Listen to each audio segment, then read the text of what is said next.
Hello, everyone. Happy Star Wars Day, and welcome to another Small Screen Star Wars. As always, I'm Julian and Rachel. I'm joined by Rachel Wilkinson. Hello. And we're going to be talking about the series finale for Star Wars The Bad Batch.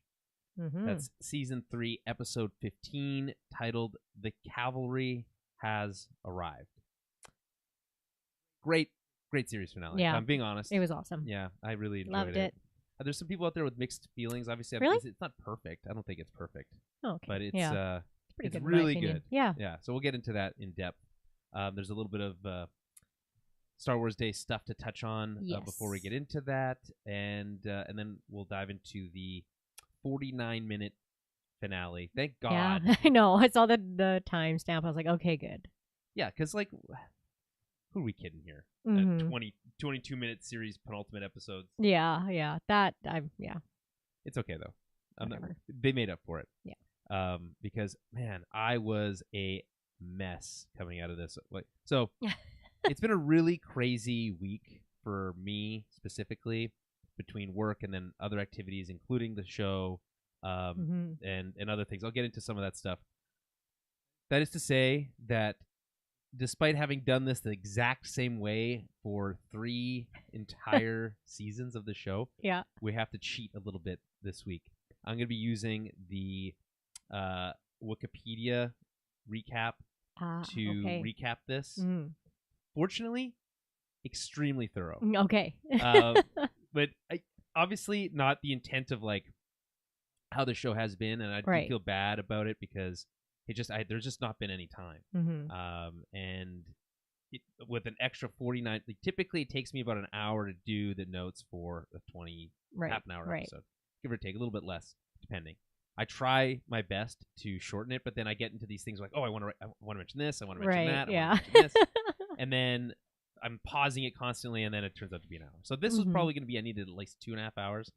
Between all the stuff going on, there was just nowhere I could squeeze in an extra 2-ish hours to do the notes. I did try, but if it makes anyone feel better, I did have to leave my girlfriend's family event early to come record. So today? Yeah, today. Uh-oh. So even despite my best efforts, I still wasn't able to perfectly balance everything. But it's okay. It's all right. We're gonna get into this. You're forgiven. This is a celebration of Star Wars. It is Star Wars Day, and I don't think we've ever done an episode on Star Wars Day specifically. I don't think so. No. But it's a nice change. Yeah. It's nice to record during the day anyway. That's true. I feel like I have a little bit more energy. Yeah. Me too, actually. And had some coffee in me, and yeah. Well, nothing's stopping you from having coffees at like 7, 6 in the afternoon. There is. I can't be awake until 5 in the morning. Well, I mean, aren't you anyway? I mean, I am, but I still need to be able to sleep when I can, right, in the nighttime. So. Well. Yeah. And not to blame babies for anything because it's not their fault, but your baby is the reason you're not able to go see Star Wars in concert. Yeah, kind of. I mean, it's my own decision. Yeah, obviously. I could have. The baby's not making any decisions. Yeah. No, my mother-in-law offered basically to stay home and put him to bed and stuff. But he's being a certain type of way these days, trying to get him to sleep at night. So I was like, it's just easier on my own brain to just take him home and put him to bed myself than to go. So I'll go next time. Well, you're lucky because they're doing Empire and Jedi. Yeah. Empire in September and then Jedi next spring. Yeah, and I think they're doing another one in January too, next January. Yeah, I'm sure they are. There's a few, although they might have already sold tickets and sold out. So well, that's true. Who knows? But I will say though, can report went to see it yesterday. Part of the reason I didn't have time to do these, I just felt like it's too much Star Wars to try to go see Star Wars in concert. Yeah, have a night out and then come back, take a bunch of notes, and then this morning there was no time, so it's just been crazy. But yeah, that's fair. I will report. So Star Wars in concert. I'm wearing this shirt here. You bought a shirt? Yes, very cute. It's got the musical logo in the middle of that's kind of neat. Targeting computer. That's cute. And it says in concert on the bottom, which you can't see. But yeah, I did. It was $50 for this T-shirt, which I still feel like is a little steep for a T-shirt. Yeah. But hey, we have a Star Wars podcast, so they got to make money somewhere. So it's worth it. Yeah, I'm curious how it works because they clearly are getting licensed goods to sell here, and I've never seen the concert hall this busy in my life. These are like some of their biggest ones. Like the Harry Potter ones are really big too. They always sell out. So listen, I like going to see Mozart and stuff also at the concert hall, but it's a different experience when you go see Star Wars. And I have never seen, or have not seen, A New Hope in theaters before ever. I don't think. Oh, okay, yeah. And certainly not with a really big crowd. No, of course not. Certainly never with a live orchestra. And it was sublime. It was so good. Going now. There was so. It's like, no, I want to go now. Everyone was cheering. I gotta be honest. Yeah. I didn't entirely agree with all the moments that people cheered at. Okay. It's like as soon as the crawl. No, they didn't cheer at the crawl. Oh. Well, they did a little bit because of like obviously the orchestra's playing like the big, opening music, which is the Star Wars theme, which is great. Yeah. And they did get cheers for certain big musical moments. Right. Okay. But there was other times like where the Binary Sunset obviously got a big cheer. Of course. But there was other times where like when Chewbacca appears on screen for the very first time, and he's just in Mos Eisley's cantina. He doesn't say anything or do anything. Yeah. He just appears on screen, and people are like, "Woo!" And I'm like, I don't know. There's so many other big wooable moments in that movie. I just didn't feel like that was necessarily one of them. Yeah. Anyway, fair. It was really fun. And it's. I've been to the orchestra where they played Star Wars music before. They had teased it last summer when they did the outdoor musical event at Assiniboine Park, right, where they played the big musical number as a tease, and that was exciting. But I think two things: they've improved their projection system, because the thing with going to see a movie at the orchestra is you have to try to like peel your attention away from the moving pictures for a moment and try to look at the orchestra while they're playing some of the stuff, and that can be challenging. But it wasn't as hard before because they used to have a pretty crappy projector and like kind of a small screen. Yeah. And so it looks like they've really improved that. That's good. Bigger. And they really stepped up like the sound effects audio. Oh, okay. It's like the stuff that's not the live music. And speaking of which, I'm 95% certain that they didn't play the Cantina music live. That like, oh, really? That's like, I don't know if they needed this right kind of instruments, and that's typically not carried in an orchestra. Probably. I don't even know what the Cantina music is played on. I don't know. To be honest. Neither do I. So. I feel like clarinet, but I feel like that is in an orchestra. Clarinets are 100%, but I think there's other like more odd. Yeah, maybe there's some weird stuff in there. When the dun dun dun dun dun dun dun dun bum bum ba came on, I was like looking, and Kara got us really nice seats. Yeah. So we had a pretty good view of the orchestra itself. I could not see anybody playing their instruments. Oh, when that was going on. I don't know. So they might have just been like supplementing like some little parts were playing, but they were also playing the track. So maybe it's possible. Yeah. Obviously there's other moments where two things that stood out to me. There's wide swaths of that movie have no music whatsoever. That stands out to me now more than ever when I'm like, oh, the orchestra's just been sitting there for like 15 minutes without moving. And then also how crisp the audio experience is when you're seeing it like that, where you're always hearing it typically if you're seeing A New Hope in any, in a theater, which is rare in and of itself. Right. You want to hope that they have really good audio and you're going to get really crisp audio, but it's just not the same as hearing a live orchestra playing it. Oh, of course. And yeah. It's just so impressive. Yeah. Some of the stuff that John Williams wrote for that is like, no wonder people were blown away in 1977. Of course. You know what I mean? Yeah. Like, I come out of that and I'm just thinking like, how does this movie still look so good? It's like, it's so old at this point. But like it is like right from that opening, Star Wars crawl with the big bombastic theme, but then even moving into the opening shot with the Star Destroyer and Tantive 4 escaping and all that stuff is so musically dependent, right? And it's so good to listen, like to just every once in a while I just close my eyes and just listen to the music instead of that's watching. Cool. And then there's other moments where I'm like, ooh, I know there's a big musical moment coming up here, like when they're escaping the Death Star and they're shooting down those TIE fighters. It's like it's a big musical moment too, and I'm like, okay, here it comes, and I'm like getting all excited getting about ready. the musical moments. Got to get ready to listen. Yeah, which is really funny. But it just because they had such really high quality speakers for like again the sound effects and everything else. I can kind of hear things in a like more cleaner than I've ever had before. Oh, so okay. certain things stood out to me in ways that I haven't really before. Here's a shocker that maybe wouldn't surprise anyone. Still hilarious. The movie's still so funny. There's moments that I keep forgetting about. I do think that they toned down C-3PO a bit after that first movie. Oh, he is yeah. just so unbelievably sassy. And I know that's still the case, but just like, there's like whole swaths of it where it's like, I'm like, man, 3PO, chill out, dude. You know? Oh, I love when him and R2 just like argue with each other. It's so cute every time. It's so funny. What does he call him? You rusty bucket of scrap or something whatever. Like that. So funny. Rusty bucket of bolts or something like that. Yeah. It's also really funny when he's like jumping up and down, like, "Hey, it's me over here," and it's just the Jawas. Yeah. But like, it's just so funny to see 3PO jumping up and down. Oh, of course. Anyway, if you have the opportunity to see Star Wars in concert, this is something that it seems like Disney is now, like they do to everything, productizing, right? Which is why they had the shirts for sale. There's a whole bunch of people with in cosplay there. Oh, was there? Cool That's ones. cute. Yeah, some really cool. Obviously, you had like R2. There's an R2. Oh, really? Yeah. Okay. Vader and a Jawa. Yeah. But then there was some really cool Mandalorians. Nice. Like unique Mandalorian armor, a scout trooper. That's pretty cool. A couple other, cool ones. Kara's like, "You want to get a picture with that?" I'm like, "No, I don't want a picture." Why not? These. But then we ended up getting one selfie with the Mandalorian. Yeah, I was okay with it. Yeah. But I was like, well, just like, if we get one picture, just to remember, just for a keepsake. Yeah. But I'm like, no, I don't want take. It's weird because like, how do you pose next to like someone in Mandalorian armor? Are you supposed to like be serious? No, you smile just like it's smile like, normal, like you're standing next to a Disney princess. Yeah. Okay.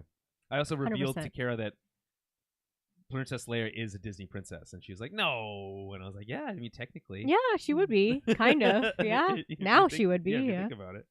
Yeah. All right. Okay, so that's Star Wars in concert. I always highly recommend if you have a chance to do it, even if it's just a night where they play select tracks, and you can go and just listen. Recommend that. And if you really want to enhance your experience, edibles are a great way of enhancing your concert going experience. If they're legal where you live. Yes, of course. Don't always consume responsibly. Right. Yeah, we're in Canada, so we can do what we want up exactly. here. But there's no law against me having an edible before I go to see Star Wars in concert. If it's illegal where you live, come to where we live. Yeah, and exactly. We need you more can do people it. Here. Yeah. Okay, so that's the Star Wars in concert. So Star Wars Day, obviously, happy May the 4th to you and everyone who abides. But yes, or I guess today, Tales of the Empire dropped. I haven't watched any of it. I saw the first few episodes. It's really, really good so far. It's good so far. Really good. That's just to say that sometime next week we'll come back and we'll do an episode on that. I don't know when the schedule is for that, and because we're recording today, obviously, it's going to be probably at least a week-ish before we get around to that. But we will be doing that. Obviously, of course, also because today's the 4th, June 4th is the release date for The Acolyte. So we're 1 month out exactly. Yeah. I really thought we were going to have a bigger break between the end of this and then we have Tales I mean, of that the Jedi. Feels like a... I mean, yeah, but that's true. We have Tales of the Empire that we got to do, and then, So anyway, that's... Oh, there goes my dog. It's okay, Winston. Go ahead. It's better that one barking now. That's true than a whole hour of the barking. Entire episode. Yeah. Okay. So yeah, that's just a little bit of housekeeping. We'll be covering both the Acolyte week to week, just like we have with every Star Wars weekly release that that's been going on since the Clone War, basically since Disney Plus launched. And we'll be doing Tales of the Empire. Yes. At some date in the future soon. And that's basically from a podcasting scheduling standpoint. Yeah. There's a new Acolyte trailer. I have seen it, but I don't want. We talked about the last Acolyte trailer. Right. I didn't see. I haven't seen the new one yet. We'll get into it when the show comes out. Yeah, sounds good. Right.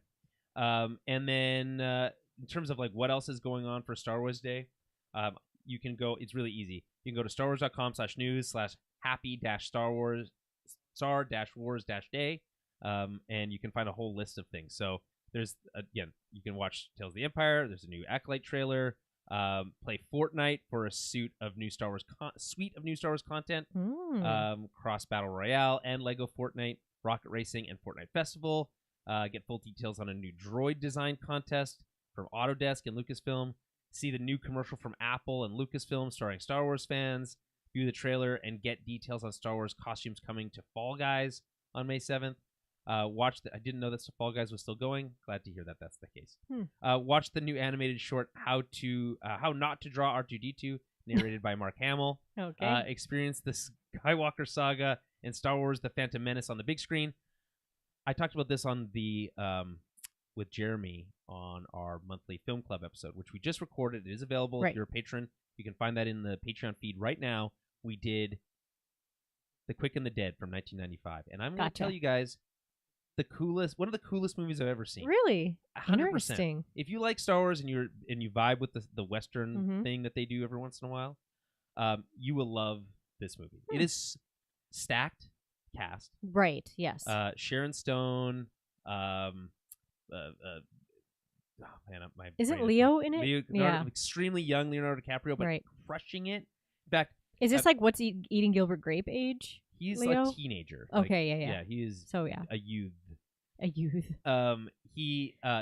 Sharon Stone wanted him in the movie so bad that she personally paid his salary. Really? To be in the movie. Wow. Yeah. Okay. Gene Hackman really bring in like a Lex Luthor vibe to this as like the villain. Okay. You got a what's his name from the Australian actor whose name is escaping me, but he's anyway. I have no idea. He's not a great guy, but he's not a great. He's from Gladiator. What the heck is idea. Gladiator? Why am I Gladiator? Has I forget this guy? Russell Crowe. Russell Crowe. Thank you. Russell Crowe. Why I couldn't remember Russell Crowe. I didn't know he was Australian, to be completely honest. He is. Extremely handsome in The Quick and the Dead. Okay.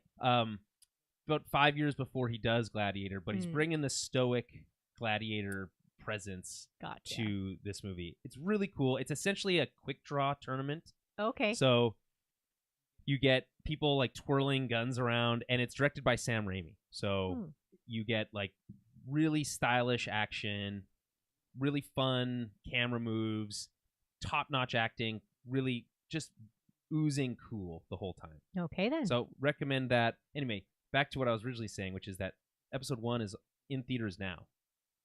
Or I think it is in theaters now. Oh, okay, yeah. A re-release. Re-release, yes. Yeah. Okay. Not available here in Winnipeg, which is never such a pain in the ass. I know.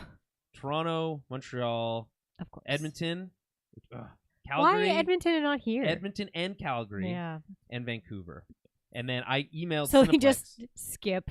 Manitoba, and Saskatchewan. It's funny because he was like, "Where's the nearest theater for you to watch this movie?" It's like over 1,000 kilometers away. That's so shitty. And it's like, so anyway, I emailed Cineplex and I was like, I gave them a piece of my mind. Good. And they replied back basically saying, "We don't make these decisions. That's the distributor that makes the decisions on where it's played, not us. Yeah. We just make the venue available." It's like, okay, you could be like, you could remind the Lucasfilm or whatever, or Disney, that other cities in Canada exist. Yeah. At least hit like every major capital city. Yeah, there's not that many. There's really not that many. There really isn't. Yeah. Anyway, and it's not like this is like it's an old movie. I don't get it. Yeah. There's savings on Star Wars products and games. What else? Get your tickets to Star Wars Celebration Japan for 2025. Adam and I are like, we want to go so bad, but it would be a good excuse to go to Japan. I know. Take a look at new toys, collectibles, apparel, and more revealed in Celebration Star Wars Day. By the way, speaking of apparel, I'm not a big fan of this thing that Disney Plus is doing, where it's like, here, scan this QR code and open this official licensed store to buy stuff. From you see? I didn't see that. No. Yeah, I noticed it when I went to watch The Bad Batch the other day. Interesting. It also reminds you that you can rewatch the Bad Batch series finale and listen to Kevin Kiner's score for the final season on Spotify, which I will certainly be doing. And then a look back at the Bad Batch with StarWars.com's in-depth interviews with D. Bradley Baker and Michelle Ang, and executive producers Brad Rao and Jennifer Corbett. So that is what Star Wars has on tap for you officially Yeah. for today. Oh, all my ads on Instagram are all like Star Wars related for like just different companies doing different Star Wars releases. It really feels like May the 4th as Star Wars Day has really like. I feel like it was kind of always like one of those like, oh, that's. It was like jokey, yeah, whatever, oh, yeah. Isn't that funny that it sounds like May the 4th?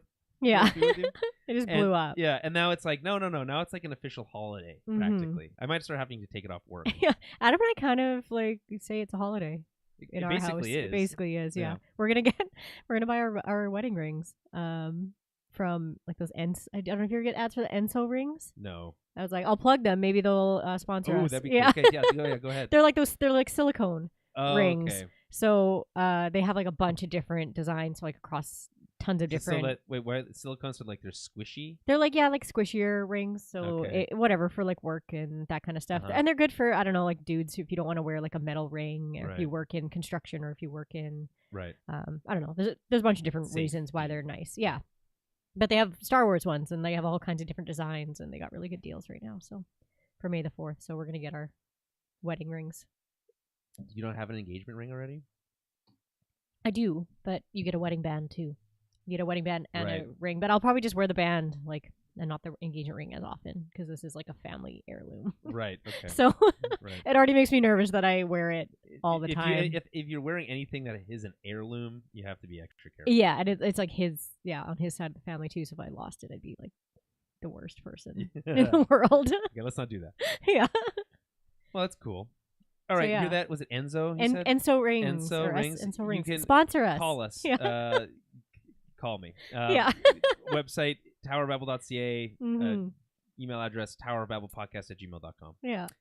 And by the way, if anyone wants to send us any thoughts, comments, tell us how great we're doing. Happy to hear it. Towerbabble@gmail.com is a great way to do it. Yeah. That is a reminder that Small Screen Star Wars is part of the Tower of Babel podcast network of podcasts, which really only has two, the main show and this one. But that doesn't mean that we can't expand at any time. Yeah. Yeah. We've also done the Watchmen series on HBO. We did Game of Thrones. You can go back and find all those Game of Thrones. They're in the archive. And we did the first season of Westworld, and then we stopped after that. Fair enough. Turns out that was the best season anyway. Yeah. You guys did every episode of Game of Thrones, right? Correct? Or pretty much? Yeah. We started in season 3. Okay, yeah. But I think we did a rewatch of at least the second season, maybe the third. I can't remember now. We did almost all of them. Yeah, a lot of them. Yeah. People don't really think about Game of Thrones anymore. It's because it. No, everyone. I haven't ever rewatched it again because of the ending. So you're like, oh, this is so great, but now I know how it ends, and it's like, ugh. Yeah, you're like, I don't want to invest all that time again. Right. Stark contrast to The Bad Batch, of course, which just had its season finale, series finale, and it was very good. Very good. Yeah, it's very good. We'll get into it. Let's get into it right now. Okay, so. Where do we begin? Let's just mention a couple of the details off the top here. Directed by Brad Rao, Stuart Lee, and Saul Ruiz. These are all the directors from the season, minus Dave Filoni, who's of course been busy with his movie and all the other live action stuff he's been doing. Of course, he was a writer along with Jennifer Corbett, who I've been following on Twitter, and she's a great follow. I would highly recommend that. As I mentioned before, this episode comes in at 49 minutes. I was really hoping for over an hour, but hey, 49 minutes, still pretty good. Lots happens in this episode. Yeah. The logline, according to IMDb, Omega and the Batch battle Imperial forces for their freedom. Not the best. Here's the here's the StarWars.com recap. Out of time at Mount Tantus, Omega leads the M-Count children in an escape, which, by the way, internally they call them the Mini Bad Batch. Yeah, the M-Count children. Yeah, in an escape effort, they abscond through through a hole Omega had secretly been creating in her cell wall, and eventually reach the pen of their gargantuan, another great word, Zillo Beast. Omega frees the creature, causing chaos throughout the facility and creating a much-needed diversion. Elsewhere, Emery works with Echo to find the kids, while Hunter, Echo, and Wrecker make their way to the base. Anticipating the Bad Batch, Hemlock unleashes the full CX squad, lethal clone operatives, reprogrammed to serve the Empire, and will stop at nothing to secure Omega and Project Necromancer research. So, a little bit more thorough there. Rachel. Yes. Your overall thoughts on this episode? I really enjoyed it. There is great action. I feel like it did what we wanted about how it packaged everything up nice and neat, but it still left a little bit of wiggle room for maybe some more content down the line, which I appreciate. There's more coming. Yeah, gotta be. It's not like a cliffhanger. Like, it is all tidy and finished. So like, I'm not sitting there feeling like there's more to the story. Yeah. But yeah, no, I just think there's a lot of like really cool moments. Really, like I said, good action, good fight sequences. Yeah, I don't have too many qualms at all really with this one. I think it stuck the landing for you. Yeah, it did. It makes me not care as much about some of the shorter episodes. Still wish those episodes were a little bit longer, but yeah, all in all, I just think it worked, and I'm happy with it. It was a great season finale, or series finale. Yeah, it was. I wasn't sitting there left wanting, so that's good. No, I pretty much agree with you, and I think it's important for us as critics to be able to like find the things that aren't working. Obviously, we're suckers for. Maybe sucker's not the right word. We're forgiving of Star Wars for its nature, right? Which is to say that, it's not. Andor is the exception to the rule, right? Where it really treats this material with this, reverence. And not to say that they don't here, but with this adult lens on it. Whereas most of the time, Star Wars is not meant to be an adult-only experience, right? As much as people would love it to be, right? And of course, there is that type of stuff out there, and Andor, I would argue, is that. So, it is, yeah. Sure. But that often means that you're having to do a little bit more softening around the edges of plot points, and having to be a little bit more spoon-feedy with certain things. And that's not to say that they have to do that, but I can be more sympathetic towards it because of the nature of the beast. Yes, yeah. But we talked about last week, maybe one of the shortest podcasts we did, because it was so condensed, so action heavy, lacked so little in character development, or even like character work to help set up the finale. That we didn't really have that much even to talk about. So when we get into this episode, they do give it some of those moments more time to breathe, which is appreciated. But the ending does still, like the button at the end, still feels a little rushed to me. Okay. Just because we go from like, we did it, to cut to years later, and we get this one final scene, and those scenes work for me, like in and of themselves. But the fact that we don't hear from Crosshair, we don't hear from Wrecker before we hit final credits, is just like, it doesn't seem right to me. Yeah. So I guess, all things being equal, I think this is a really solid finale to a really solid show. Yeah. And we know that there's going to be more content coming from Lucasfilm animation. We just don't know what yet. I'm not necessarily convinced that like the very ending of this show sets up what is the next thing. I'm not necessarily sure what it is, but there are certain hints to something or things that might be what's coming next. I just feel like there's room for it, but I was expecting some more deaths than we saw for sure, but I like at least good guy deaths is kind of what I mean. Well, actually, now that you mention it, let's check in on the death pool. So 2 weeks ago, we sorry, my dog is coming for attention. He needs some cuddles. Yes. If you're watching the live stream. Yes. By the way, Winston is making an appearance. So yeah, this is why you should watch the live stream. That's right. You may see a dog. You get to see the cutest dog in the entire world. Yeah. We do record this live, and we'll continue to be doing so for the Acolyte. So if you're just tuning this the first time, you're like, let's talk about, I want to hear about the Bad Batch finale. We're going to give that to you. But if you want to get in on it live, be a part of the show, chat with us in the chat room, all that stuff. And it is more fun when it's a communal experience. We'll be doing it as long as they continue dropping the episodes on Wednesdays, which, it's hard to say whether or not that'll be the case. But if they continue dropping episodes on Wednesdays, we'll be continuing to record Thursday evenings. Yes. Around 7:30, 8 o'clock Central Time. And we don't expect that to change. If they change it to Mondays, they've done Monday releases before, then it'll probably be Tuesday nights. If it's Friday nights, then probably be Saturdays at some point. We don't. It's hard to say. Right. It's never the same day. We just know there's not enough turnaround time between having a real world job and, and being able to record a podcast, at whim. So just be aware of that. Twitch and YouTube, Tower Babblecast on both of those. You search that and you'll find our channel. Subscribe and you'll get notified when we go live. All right, so the death pool. So 2 weeks ago we said, you know what? This is a Disney show, but that doesn't mean we can't. That doesn't mean we can't run a death pool. And guess what? People did die. Yeah. In this episode, not as many as I expected. Yeah, I thought it was gonna be way more than what happened. Almost kind of. There's been a criticism of Dave Filoni for a long time, and this is technically, I guess, partially Dave's show. It right. From the Clone Wars and all that stuff, and these are characters I think he created alongside George Lucas and all that kind of stuff. But he was mostly. He wasn't in charge for this series the whole time. And so there's a bit of a passing the baton to the Brad Rouse and the Saul Ruizes and the Jennifer Corbett's and all that kind of stuff. Mm-hmm. But one of the main criticisms of Dave Filoni has been that he is so reluctant to kill any of his characters. To kill his characters, he doesn't want to do it, and so much so that he brings them back to life even when they are killed.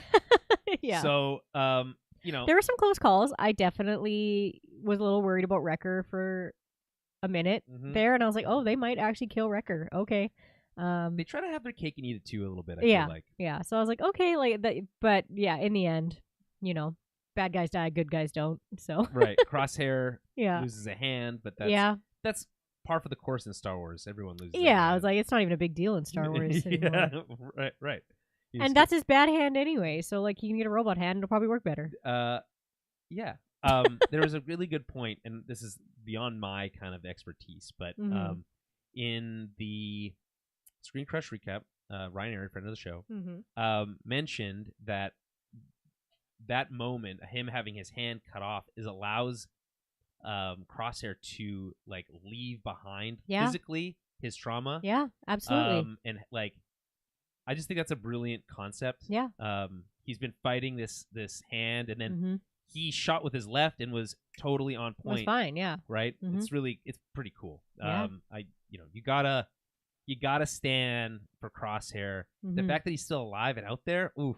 Yeah. You gotta expect he's gonna come back with a cool robot hand. Absolutely. You gotta expect that. Maybe like a gun right on the hand. You know? That'd be cool. Yeah. All right, so the death pool. We did a death pool.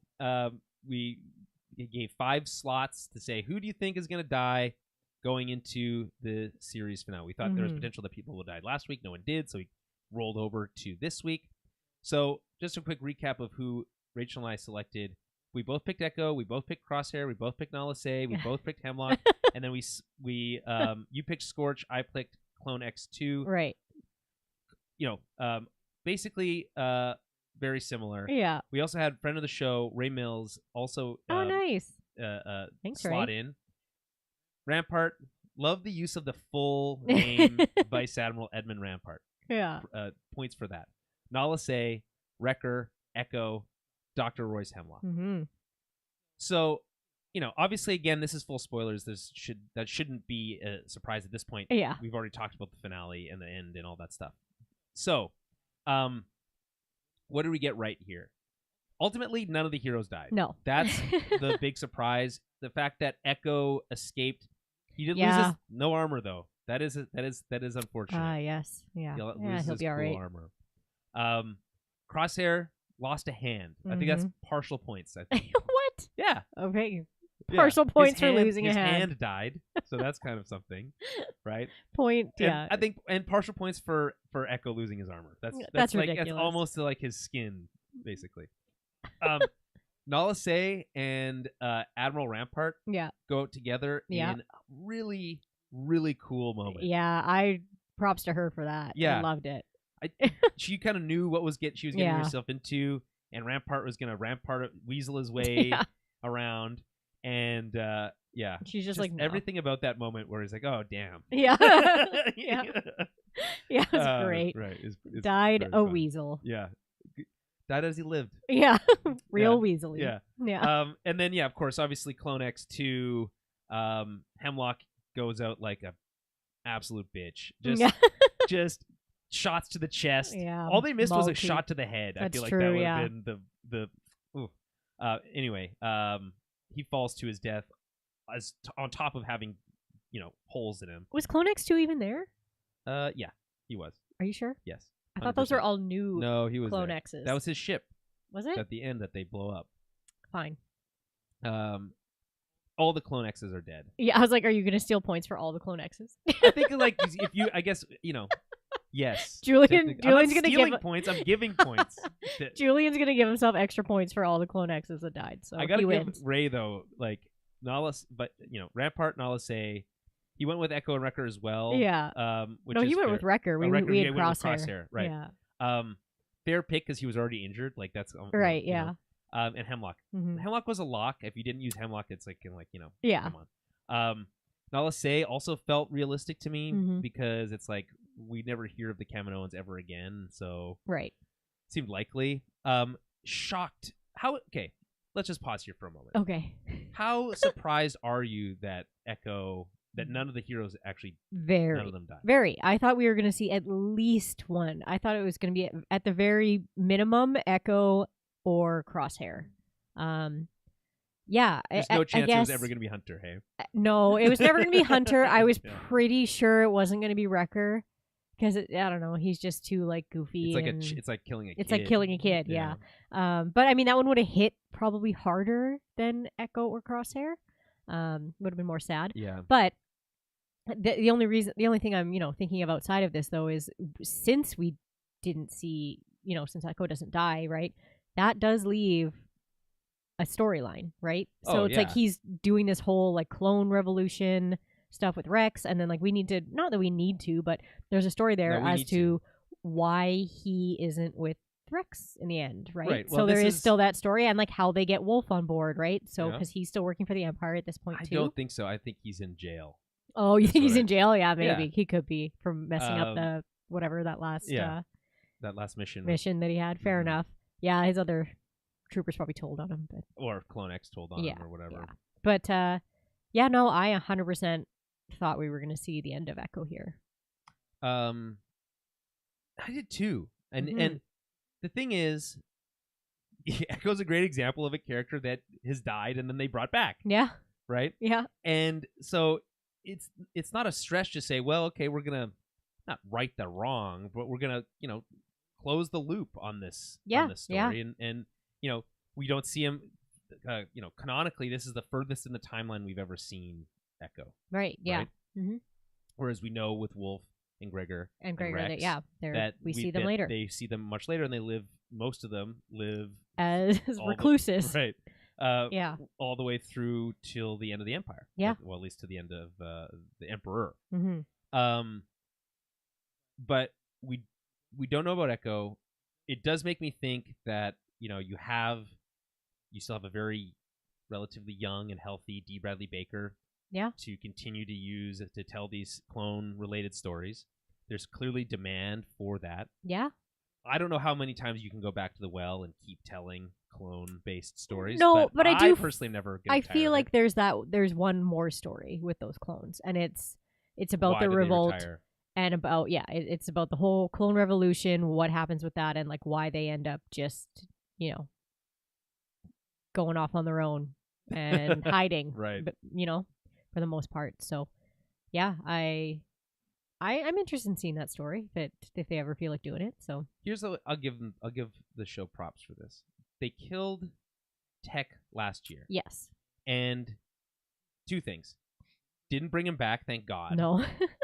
We were talking it was just like everyone wanted so badly for him to be one of the Clone X's or whatever. Yeah. And it never made sense to me. No. To bring him back would have robbed the show of all stakes altogether. Yeah.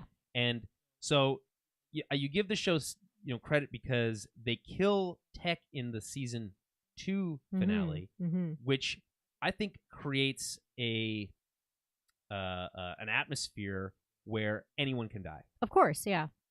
They ultimately don't capitalize on that. They don't use that, but the threat of anyone dying is enough Yeah. to create the dramatic stakes that you need for a series finale. Yeah, absolutely. That if no one had ever died before this, would not have been possible. Exactly. That's why I was actually worried for Wrecker a few times. I was like, ooh, okay, he might be dead. On the edge of my seat for parts of this episode. I was like, okay. Yeah, when they all started getting like messed up by those clone X's there, I was like, ooh, okay. Lots of unfortunate prisoners who didn't enjoy very much freedom. Yeah, I know. Poor guys.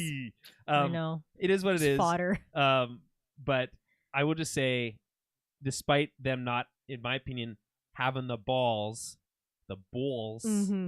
to like commit to the stakes, someone if in this type of situation should probably end up dead. Yeah. Right? Yeah. As Crosshair says, if we all go in there, we're not all coming back out. Right. But they all did. But they all did. Yeah. I mean, part of that is talking Crosshair off the ledge of like wanting to do sacrificing himself. Plan 99. Yeah. Yeah. And ultimately, that's kind of, again, a part of the message. Fair enough. I do think that this series would have a little bit more lasting impact if they had committed to that. And we'd lost one more. And I honestly think that if Hunter had died, that would have been maybe even the most interesting way to do it. The problem is, if that happens, you want to know okay, well, how do the rest of them handle that? What happens with, how do they take care of Omega and all that stuff? Instead, what you end up with is a situation where, okay, well, they're all safe on Pabu, Space Grease, and you don't really have any questions because you're like, I know how this goes, actually. Yeah, they just hang out. It does allow you to have a nice kind of bow on it. Right. So maybe that's all, not to write the show, as obviously, but it is wild that nobody, like not even, like barely a scratch, other than the whole hand thing. Yeah.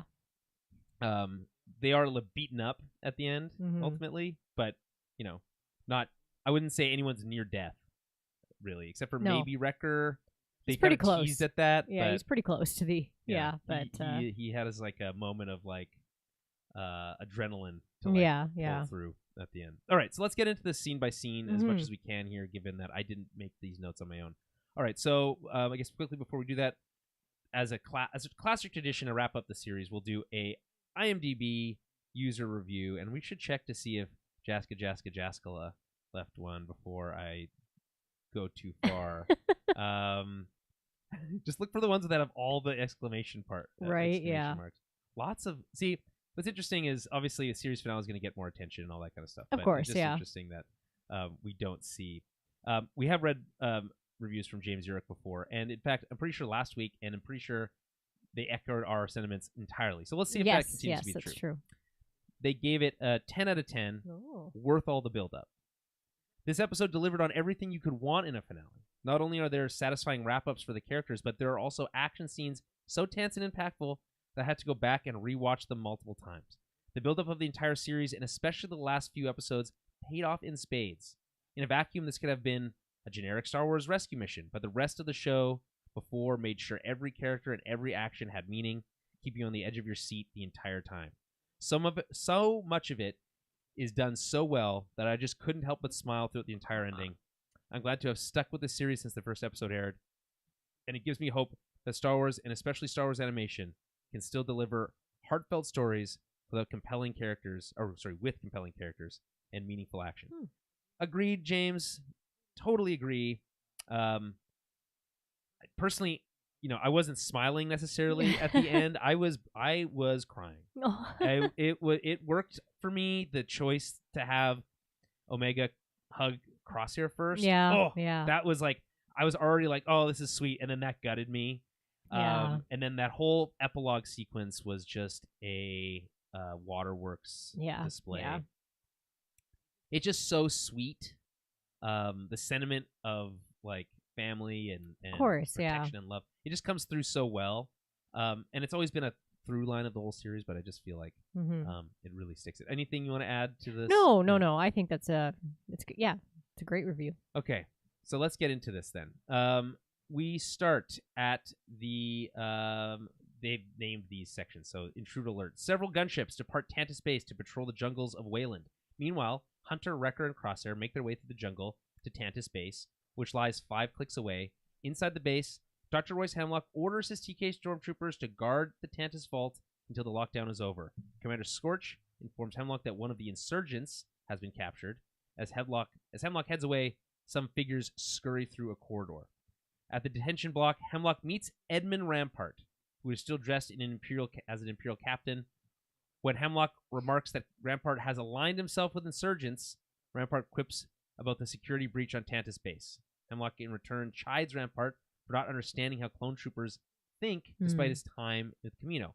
I didn't really know what he meant by this at the time, but obviously they reveal at the end of the episode that clones' biggest weakness is their loyalty to one another. Right, which is such a shitty thing to say. Yeah, right. Because, that's what made them such good soldiers. Exactly, was their loyalty to one another, right? So the kind of cynical, Black Mirror look at the clone trooper through Hemlock's eyes is really, it's such an evil way of thinking, right? Like where it's to think that caring about your brothers, compassion is your weakness. Yeah, like actually giving a crap if the guy beside you dies or not. Like it's such a wild way to think about things, but it makes sense when you're an evil man.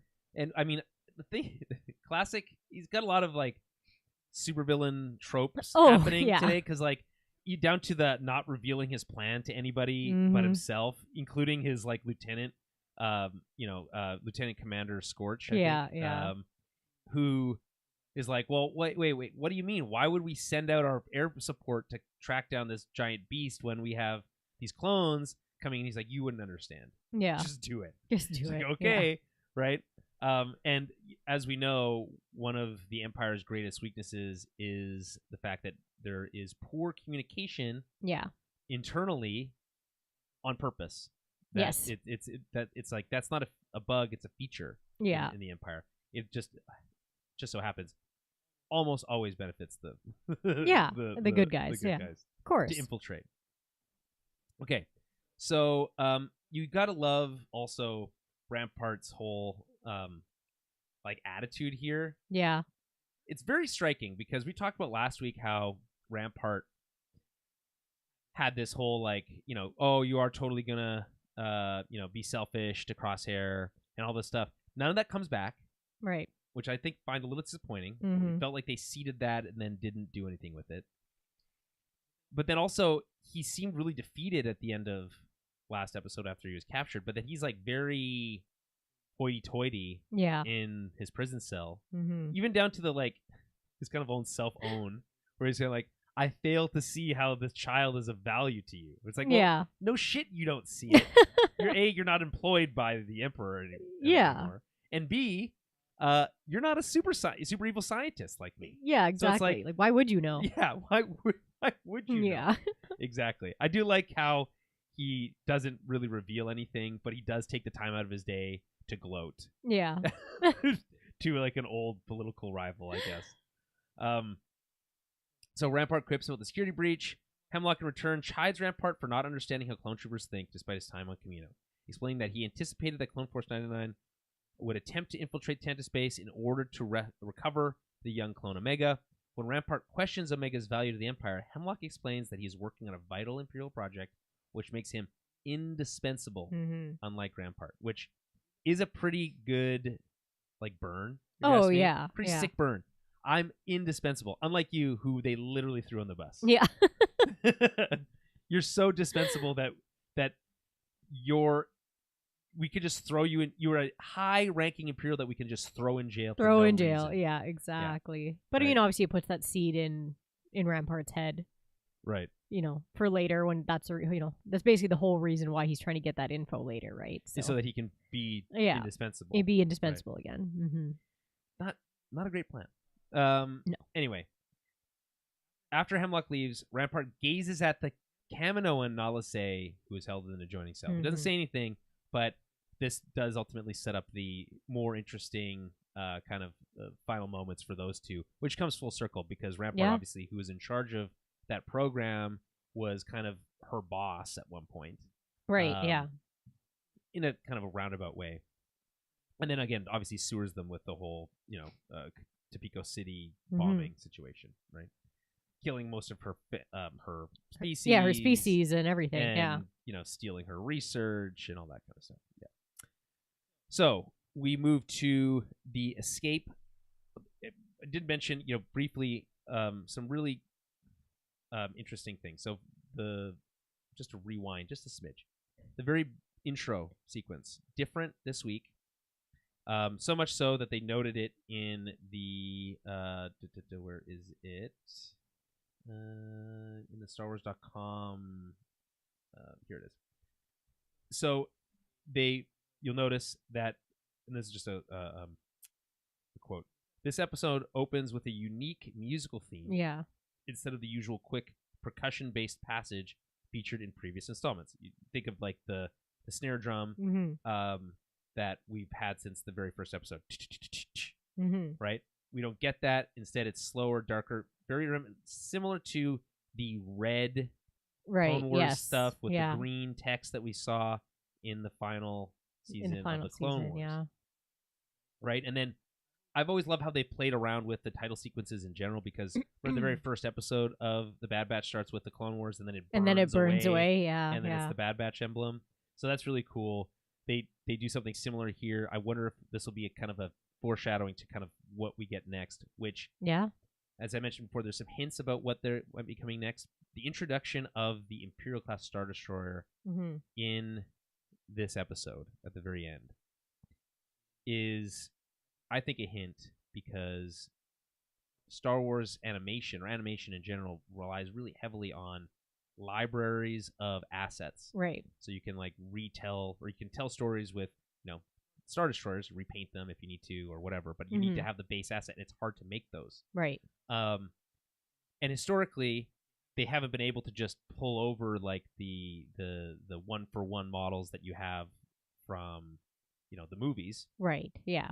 Because it's a different, they weren't as detailed, and it's different medium or whatever.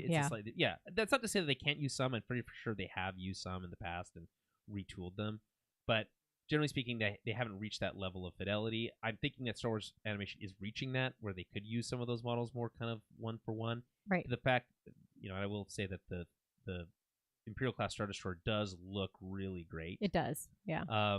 But it does hint that, okay, well, they built themselves an ISD, which obviously there's a bazillion of those in the Imperial era. Very handy to have one of those lying around. They've got, the TK troopers. We've seen the stormtrooper models from the Clone Wars final season. We've seen I think from that same season, we get the Lambda shuttle also of Clone Wars. So they're slowly building up assets. I would be surprised if we didn't stay in a very similar timeline.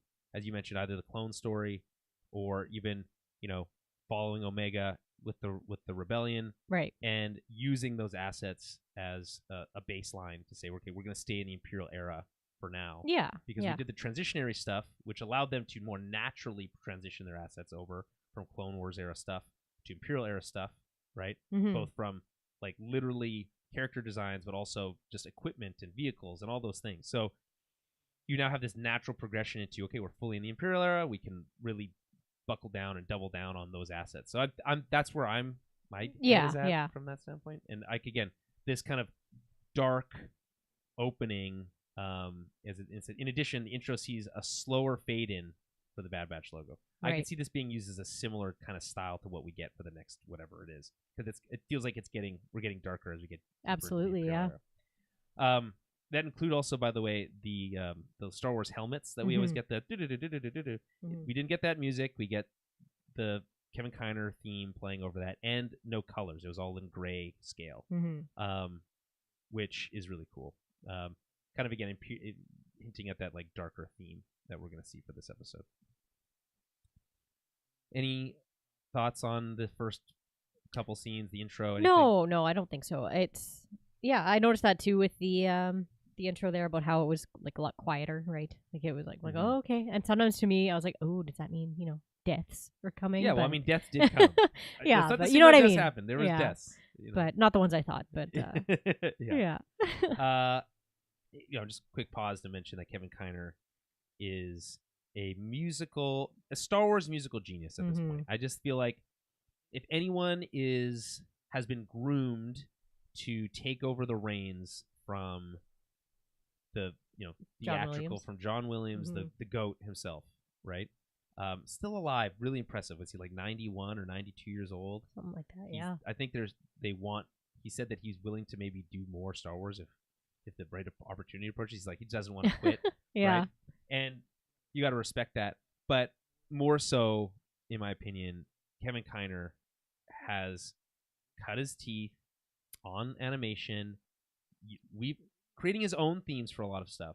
But then when given the opportunity to use John Williams, weaves it in such a masterful way. Absolutely, yeah. His use of the character themes and the, what are they called? The leitmotifs? Mm-hmm. Yes.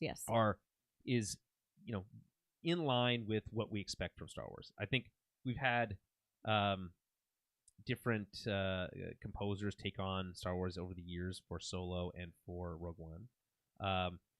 To varying degrees of success, in my opinion. I do like Rogue One's score. I do like Solo's score also, but they don't hit the same.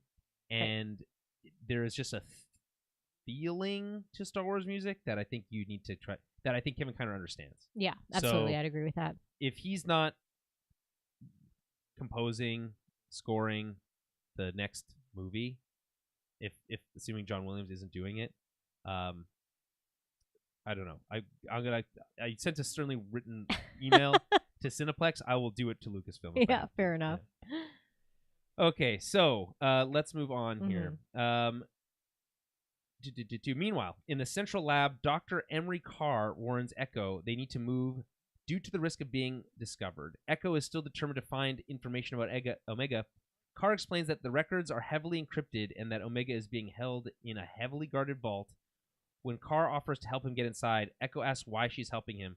Carr responds that she wants to make amends for her past actions. Mm-hmm. She said it basically seems like, and again, we talked about this, she was a bad guy. Yeah. She deserved all of the stink eyes that she was getting. Of course. Right? And all the kind of like, I'm just doing my job bullshit. You know, right? But when the opportunity presented itself to do the right thing, in a way that it would be meaningful, right? Yeah. It's one thing to be like, put your foot down in front of Hemlock and say, I'm not doing this. Someone else will do it. Well, yeah, right? Exactly. It's like at least she kept herself in a place where she could help. So right. And every time she was given the opportunity to help, she has. Like, at least for the most part, in a big way. Well, she like lets Omega go the first time. That's true. So like she lets her escape the first time, and then now when she like sees Echo, like she's like, okay, yeah, like now it's time to really help again. And just make up for all the shittiness. She wants to do everything she can to assist, and she even says so at the end, right? Yeah. That she's been complacent for too long, and that exactly. she'll do anything. And by the way, that's again this hint at like some other story that needs to be told. They're basically Echo, a little idealist, I guess, but he's basically saying, the Senate should really hear your story about how the Emperor is conducting experiments on children. Right. Good luck. Good luck. Yeah, but I mean it's idealist, right? Sure. He's thinking like, okay, if at least we can tell more people about this, then more people should be outraged, right? And Emery has always had a bit more of a moral compass than these other Imperials, right? Yes. And as soon as she saw those kids, it was just like, okay, like she's done, right? Yeah.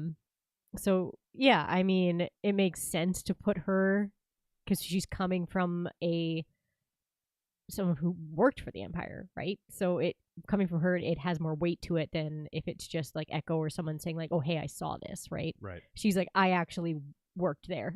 And it's like whistleblowing. Well, it's like Pershing in in what was that? The Mandalorian? Yes. In that episode that's like a spin-off episode. Yeah. It seems like at least even with like some bad guys, like kids is like the line they draw. Well, yeah. With the good bad guys, right? Yeah. I'm a bad guy, but even I won't experiment on children. Yeah.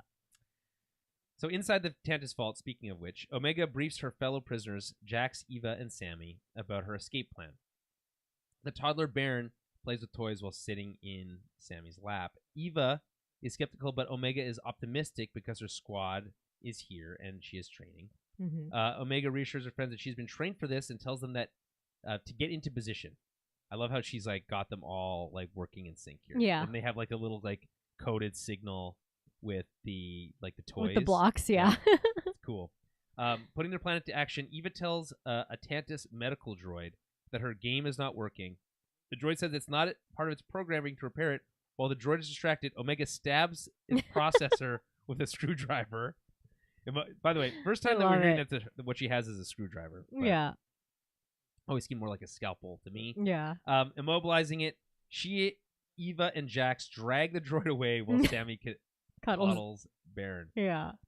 It is a kind of a bold strategy. Oh, yeah. Right? Especially to do that like kind of out in the middle where like pretty much any of those scientists could see you. It's like not even in your cell. It's on lockdown, right? Right, yeah. Like everyone's kind of busy. So You're right, though. They would have made more sense to just do it well. I mean, I guess she comes down to take their stuff too. Like, I'm sick. We need the droid. Whatever. But still, yeah. Anyway, it works. Do you feel like it's a bit of a stretch that she knows how to reprogram a medical droid? No, because she's she worked on Tantus for so long. I was thinking Poca City. Poca City, yeah, sorry, that's what I meant. She was there for so long, and I just think that she does have that underlying knowledge. And I mean, has been with the Bad Batch for a long time, learning from Tech, learning from Echo, learning from all those guys too. So I feel like it's like I was thinking the same thing when she's like messing with some of the computers later, and I'm like, but I'm like, okay, but it's actually probably a similar system to what would have been on Poca City and whatnot too. They're just the next thing. Right? Yeah, if you use Windows 95, you can use Windows 97. Yeah, exactly. Okay, so Dr. Skalder notices the droid is missing and heads down from the observation deck. Inside her alcove, Omega begins reprogramming the droid. Skalder asks Sammy, SP-39, where the other inmates are. Omega, Jax, and Eva reappear with the medical droid. Eva claims that they were with the droid. Skalder is suspicious about the unscheduled scan and demands to know what they were doing. When Omega backs up Eva, Skalder chides Dr. Carr for being too lenient with the inmates and orders them to return to the alcoves. She's going to give them solitary confinement. Right. She, as it says here, she intends to place them into solitary confinement as punishment. However, she's knocked unconscious by the medical droid, who injects her with a sedative. It's so funny watching this episode of this scene because you kind of have a sense of what's going on, but watching the droid kind of like float in, and she's like getting into her like, I knew it. These kids are up to something, and I should have said something, and that doctor is gonna hear like, and then just drops down. Just out. So good. Yeah. Very clever. I like that a lot. And this only works because it's on lockdown. She's the only scientist there to observing them, and it gives them just enough time to basically get up into the walls. Into the walls, yeah. Okay, so Wrath of the Zilla Beast, that's the next section here according to Wikipedia. Back at Tantus base, Dr. Carr and a disguised Echo enter the vault. After passing through a row of clone commandos, they go through a red scanner system. Dr. Carr tells Echo that the Galactic Empire used bounty hunters to kidnap the children, seeking to harvest their genetic material for certain medical testing. Carr says she did not learn about the children being held inside the vault until recently. When Echo was asked about Omega, Carr explained that she is vital to Hemlock's project Necromancer, which serves Emperor Palpatine. Echo says he doesn't like the sound of that. Right. Which makes you think, is the word necromancer mean the same thing as it does in English? I would assume. Yeah. It's got to, because it's just, it'd be silly to like use that word and be like, it actually means something else in Star Wars. Right, or just like it's just gobbledygook. Yeah. Right? It's like, it doesn't whatever. make any sense. It's one of those things where it's like, it's just best not to ask questions. Oh, yeah. Also, it's like, what do you mean you don't like the sound of that? Like, it's the concept of the idea of, if you knew what word necromancer meant, I think you'd have a pretty good idea what it means. Of course, you're not going to like it, but it's not that big. It's not that big of a question mark, in my opinion. I think it's not even just about the whole name of the project. I think it's also just that like Omega is vital to that it. And the use of the bounty hunter. Yeah, like he's just like, whoa, like she's vital to something that's like straight in line with the Emperor. Like that's obviously you're not going to like the sound of that because that's just dangerous. I think so. That they basically have Echo play her personal guard. Yeah. Here, so like nobody questions his presence at all. Yeah, yeah. And he's just able to like walk right through security, just do as everything. long as he's with Carr. Yeah, right? Yeah. It's a cool. Very good use of the Stormtrooper armor. It's almost as good as the like pretending that a Wookiee is your prisoner. Yes, yeah. Which is another great one from the original, which I just saw again. I don't think this is gonna work. Yeah. It's funny. Another great moment was when they tell that officer to take the other elevator because the Wookiee's in the elevator. Oh yeah, yeah. Like, that one. Yeah. Okay. Where was I? Okay. Omega leads the children through the dumbwaiter system. That's also the first time I've heard anyone reference it as that, but it makes sense. Yeah. The advanced dumbwaiter. Zax is concerned that Baron is getting restless. Omega climbs through a shaft, which leads into a large enclosure where the Zillo Beast clone. So this is another thing. I don't know where they're necessarily getting this information. If it is the clone or it's the original, or if it known as Specimen A is being held, or if this is the full-grown version of the one that we saw last season. Yeah, probably more likely that. Anyway, this is where the Zillo is being held. It's also, I don't feel like this one is as big as the one we saw in Coruscant. No, it's definitely not. You know, it's not as big. That one was massive. Yes. While she approaches the controls, Baron begins crying, which also arouses the medical assistant. Just hear a baby crying in the walls. Yeah. And stormtroopers. Omega pulls. I love when he's like, "It's children, sir." Yeah. What do we do? Yeah. Get them out of the wall. And it's like, no shit that they wouldn't know because that there's children being held. Yeah. In there because like that's not like their security clearance or whatever. So that makes sense to me. Yeah. And if children arrived out of nowhere in a medical or military installation, I would also be confused. Yeah, for sure. Especially if you don't know anything about Project Necromancer or what. You're just like, what? Like, why are there kids here? Yeah. Yeah. Get them out of there. Yeah. Right. I do love that they've just put Baron in one of those like baby slings too. I thought it was like a little baby Bjorn. Yeah. So cute. Well, also Sammy with the taking her toy and like strapping it to her back. Yeah. That's really cool. It was very cute. What did they made it out of? What, like medical uniform, like their uniform? I think so. Yeah, it's like a sling, whatever. It's like I have one of those for my kid, but he hated it. So. All right, well, fair enough. Kids are all gonna be different, and obviously Baron didn't like this one very much either. No, he's complaining. Crying, yeah. Right? Meanwhile, Omega pulls a lever, which causes the water in the tank beneath to drain. Two stormtroopers find the shaft that Omega entered and discover the escaped Sammy, Baron, and Jax. Before the stormtroopers can detain the children, though, the Zillo Beast emerges from the tank and attacks the medical assistance station.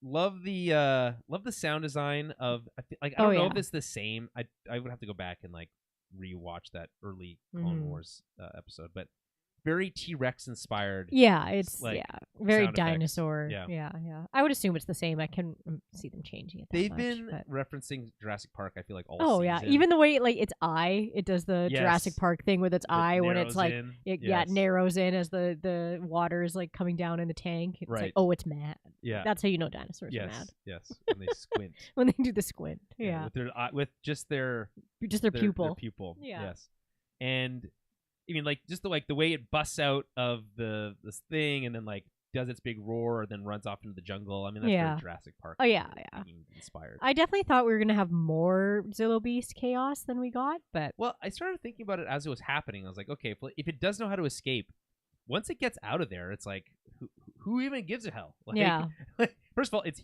huge. It can't really hide that well. No, right? And it's like this massive.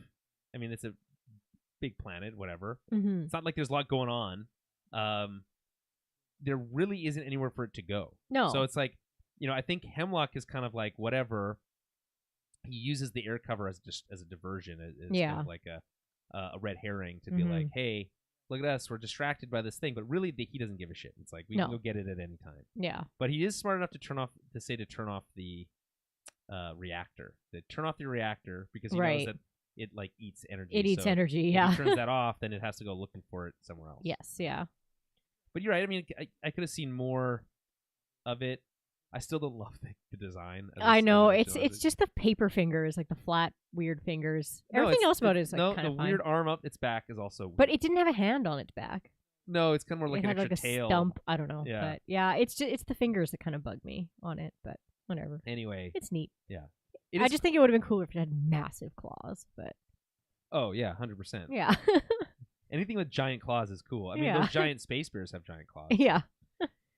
Okay, so where was I? Stormtroopers initiate the containment protocols, which consist of a sonic generator. However, the powerful creature brushes the generator aside as the Zilla Beast goes on a rampage. Omega and the children escape back through the shaft. Inside the vault, Carr and Echo discover an injured Scalder being escorted when they arrive, and this is going on. Yeah. Escorted up by a clone commando and stormtroopers, Dr. Hemlock informs her that Omega and the specimens have escaped through a weak point in the wall, and Hemlock vows to discipline Scalder. They don't mention here, though, he also heavily threatens Dr. Carr. Yeah. You better find Omega. Your fate is now tied to hers. Right, yes. Which makes sense. I do find it funny how little Hemlock seems to be able to... He's just so ignorant of, like, the interpersonal relationships going on inside of his own organization. Yes. Right? He's like, he has no idea that there's like a head-to-head thing going on between Scalder and Carr, right? And that ultimately Scalder's reports to Carr. So really any of her failings ultimately fall on Carr, but in this case it's fine. It's her fault that they escaped. And she's going to be blamed for whatever. It's so funny too, because like once Hemlock's dead, like do they follow through with her punishment, or like how does that Probably not. Yeah, I mean, who else knows about the punishment? Well, I guess that clone commando who was escorting her out. That's fair. Yeah, but no, it's again that's just one of the other failures of the Empire is like they're just too egotistical to like see anybody else's like empathy and to see anybody else's underlying feelings on things. He's so smart, but like so blind to so many things. Yeah. Just then, a tremor shakes the vault. Scorch checks his comlink and reports that the Zilla Beast is loose in the containment level. Hemlock orders that the base's generator be shut down and a division be deployed to secure the transport hangar. Again, I guess he's deploying the division to defend the transport hangar so that the kids can't escape. Yeah, because he knows it's like an escape thing, right? And the Bad Batch are coming in they've crashed their ship, correct? So he's like, he knows that they're going to have to get out somehow. Yeah. So yeah, it makes sense. He is doing the right things here to try and thwart their whole right. It just process. So happens that the Zilla Beast goes right through that whole division. Like anyway, yeah. Okay. Where was I? Hemlock orders Carr to find Omega, warning that her fates are tied. Echo deduces that Omega released the Zilla Beast, explaining that Omega is following their plan of splitting the enemy's forces thin.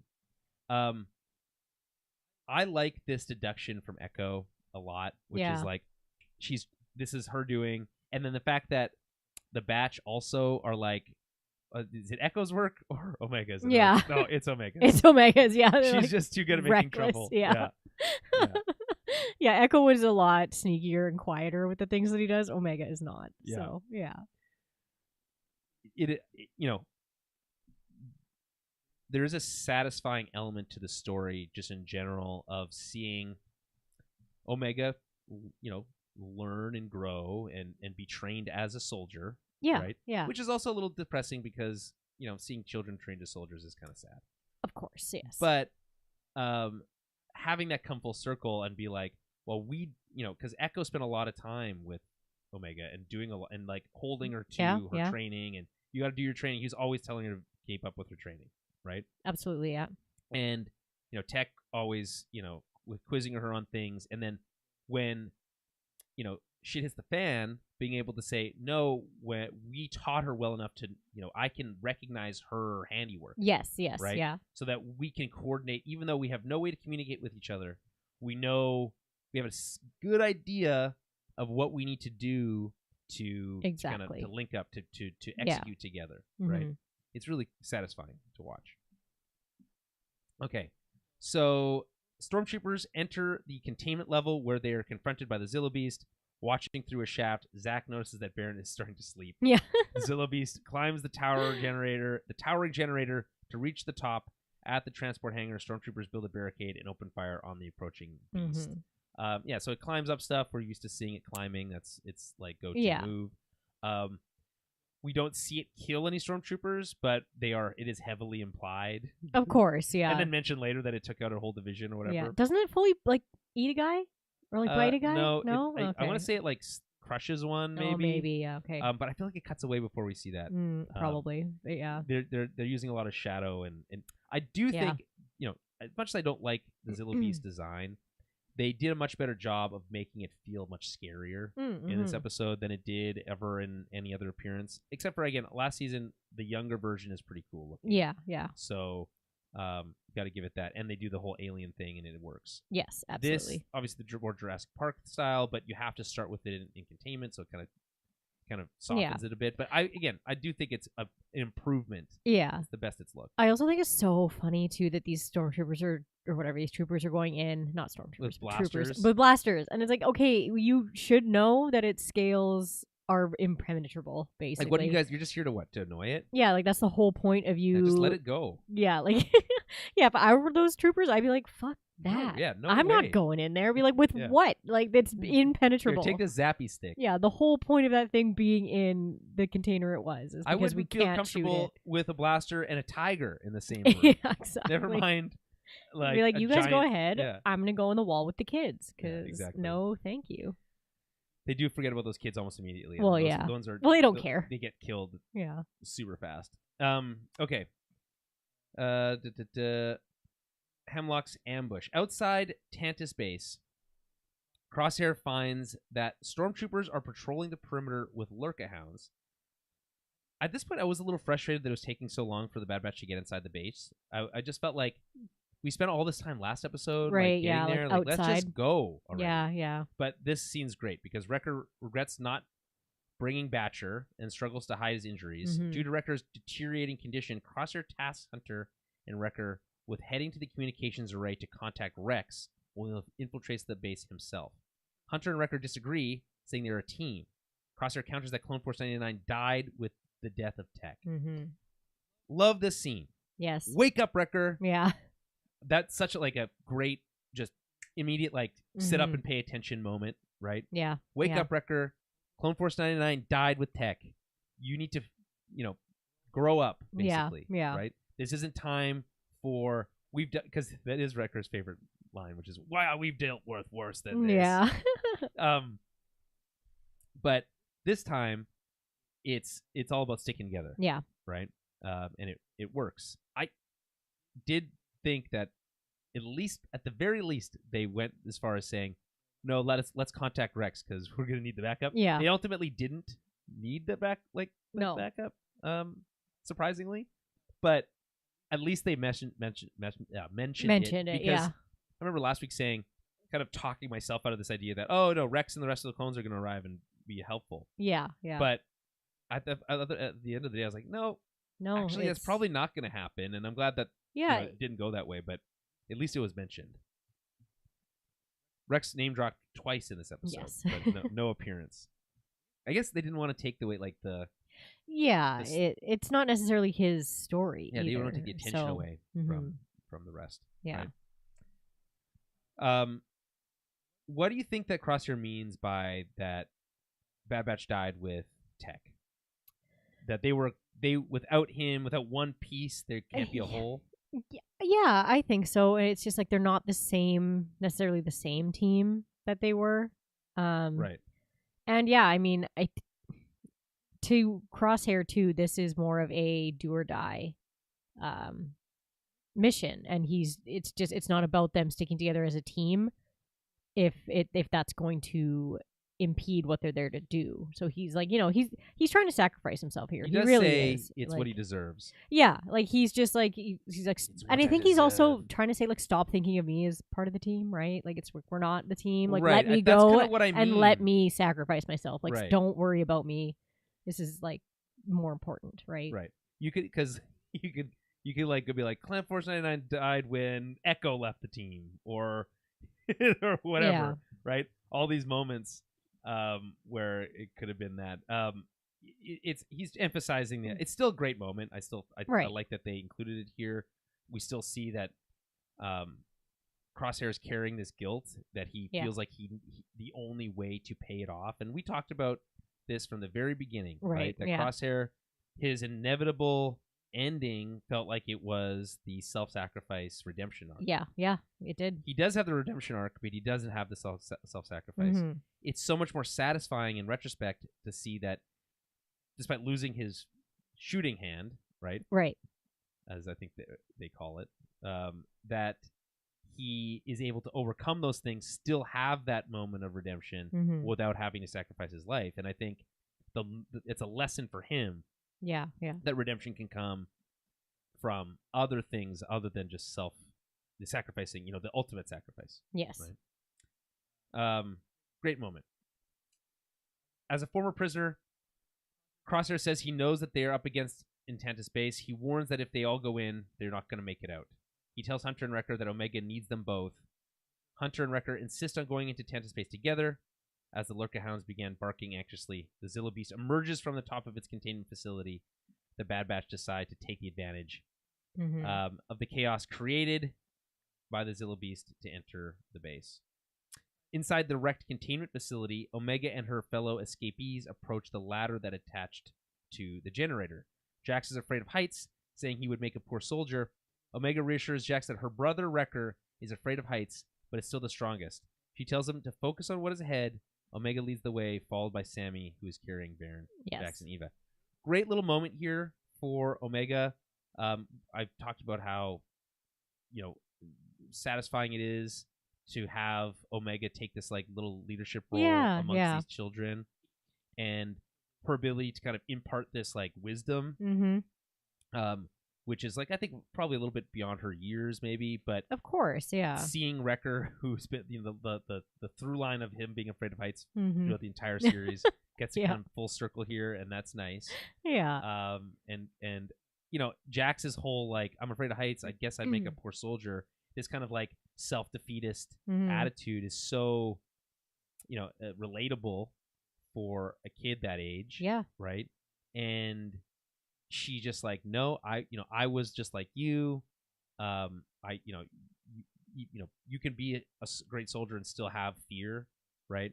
Of course, It's really great. Any other thing you want to say about this? No, I kind of just right along with what you're saying here. It's been really cool seeing her getting to rally these kids, and in so many different ways. She shows up there, they're so defeated. She's like, "We're gonna get out. Don't worry about it. You're coming with me."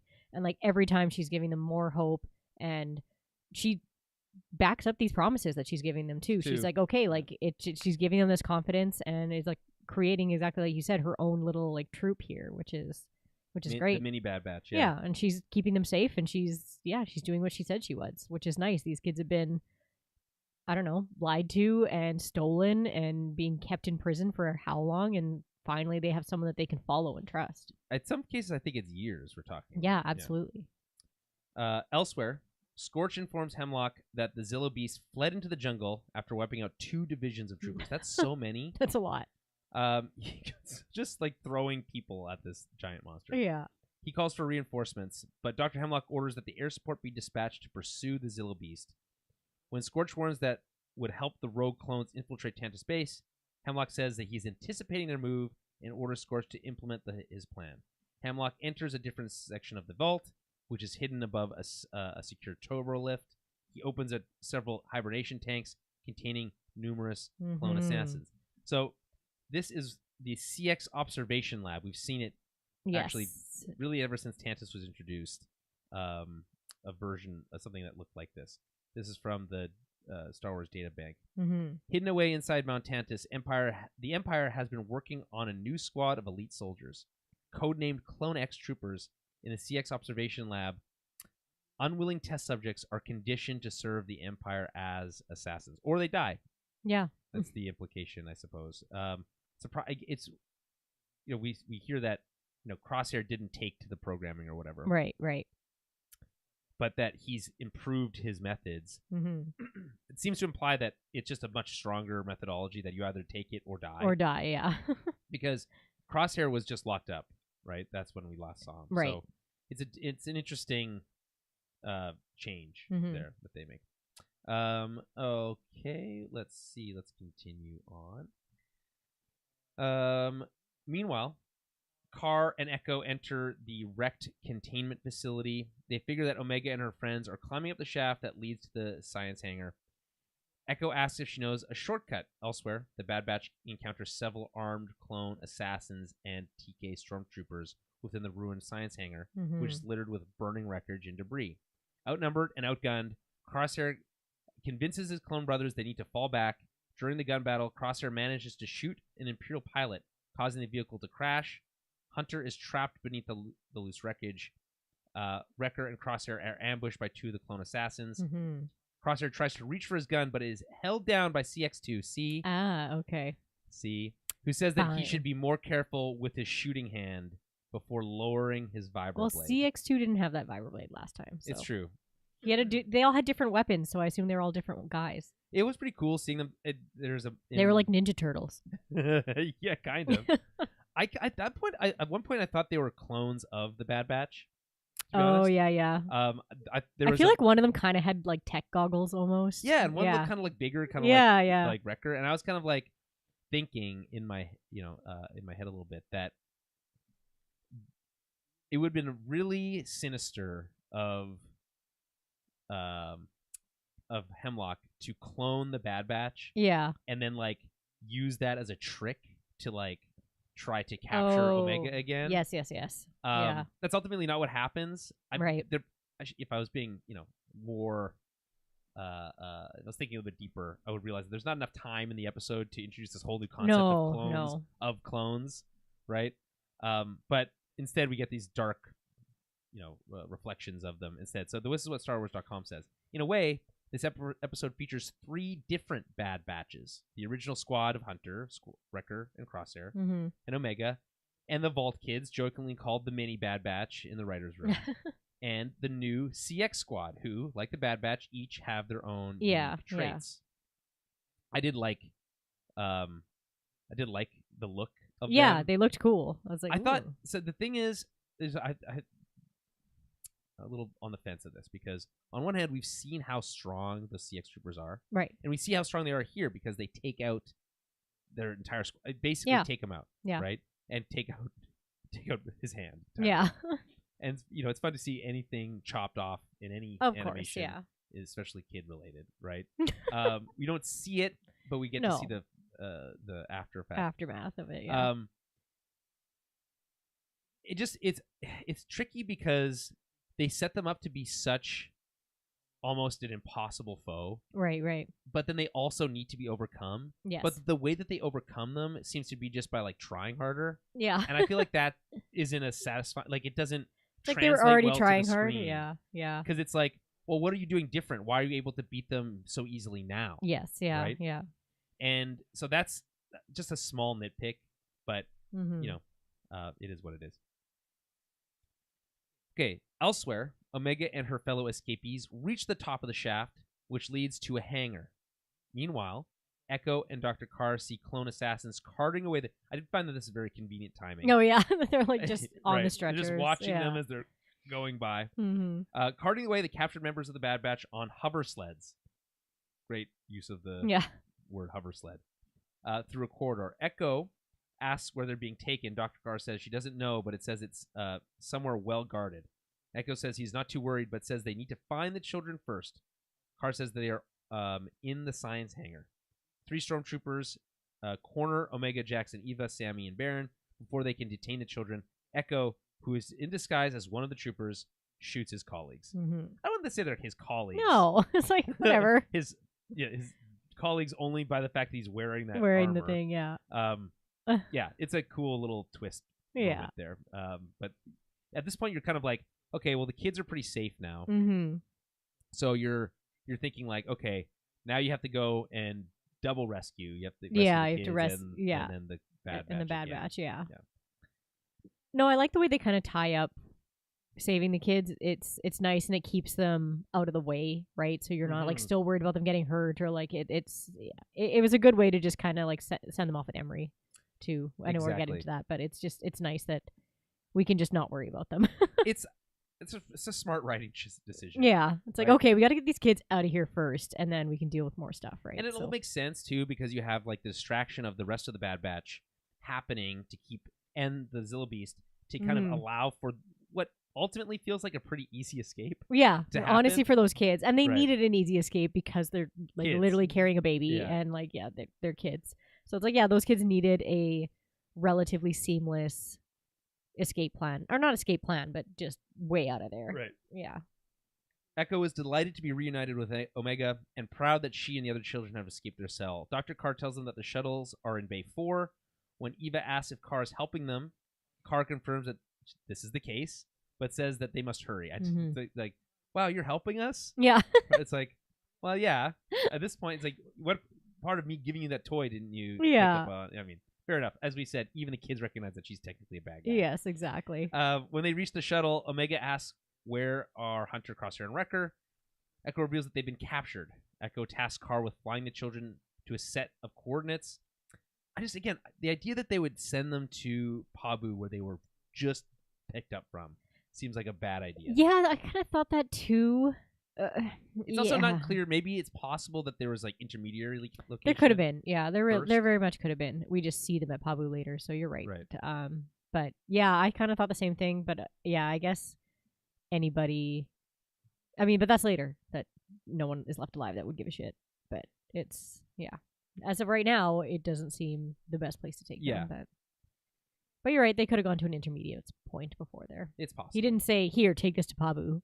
It's true. It's true. But like both the ships are there. I mean, yeah. I guess maybe because they're from this secret facility, they can't be tracked. Yeah, it's possible. Okay, so Omega tells her friends that she will be staying behind with Echo to help free the other prisoners, including her brothers. Omega reassures them that Emery is taking them somewhere safe. And I love how she like gives her a look like, this time for real? Yeah. You son of a bitch. Yeah, this time actually. Right? Yeah. Because, it's a good through line also, tying up loose ends about this idea like earlier throughout this whole season. It's like, you're safe here. Trust me. Everything's fine. It's like, I wish I could trust you. I wish I knew I was actually safe. Yeah. Right? Yeah. And then actually being able to like follow through on that. Like, don't worry. This time she learned her lesson. Yeah. And she's going to take you somewhere actually safe. Right? Yeah. And then we even get the data pad coming back in. It's like, well, you're going to need that. Right? Which has been like passed around like to everyone. Like everybody at this point. So Carr gives her a data pad to Omega, and Echo explain that it will help them access the facility, which we know already. Carr promises Omega that she will look after the other children and tells Omega to be careful. So at this point, I'm like, okay, a bit of a fist-pumping moment for me because you get Omega being like, no, I have to stay behind. We're a team. Yeah. Echo doesn't bat an eye. He's like, yeah, of course, obviously, right? And that kind of like mutual respect is like something that I think she's been wanting or trying to earn for so long. Absolutely, so it feels, it's a good moment. So next we get as they head back into Tantus base, Echo asks Omega if she is ready. Are you ready? Another great. It's like all this kind of coming together. These are these little character moments that I feel like we're missing from some of these other episodes. Yes, absolutely. Where it's like, no, I am ready. I've earned this. We've done the work. Let's put it to the test. Meanwhile, Dr. Hemlock subjects Hunter to electroshock torture and reminds him of the death of Tech. Crosshair is fastened to an operating table. Maybe he's also fascinated. Hemlock explains that Crosshair had resisted his additional conditioning in the past, but says that he's made alterations to his methods, similar to how Vader has made alterations to his plans, and you better hope that he doesn't change them further. Yeah. Hemlock reveals that he plans to reprogram them into clone assassin operatives if they survive the procedure. A defiant Hunter tells Hemlock they will survive, but he won't. Really cool moment. Pretty dark. To be honest. Yeah. Like the screams that Hunter's making are they're bad. Pretty intense. They are. Yeah. Not as nearly as hilarious as Rampart's screams from last week. Yeah, those were like wacky. Yeah. These ones are like genuine torture screams. Yeah. Which is, they're able to get away with that on Disney Plus. I guess that's maybe not on Cartoon Network or whatever it was. Right. That used to premiere on Clone Wars. Interesting idea. I think it's a cool concept to even just to tease as a threat here, which is like, right.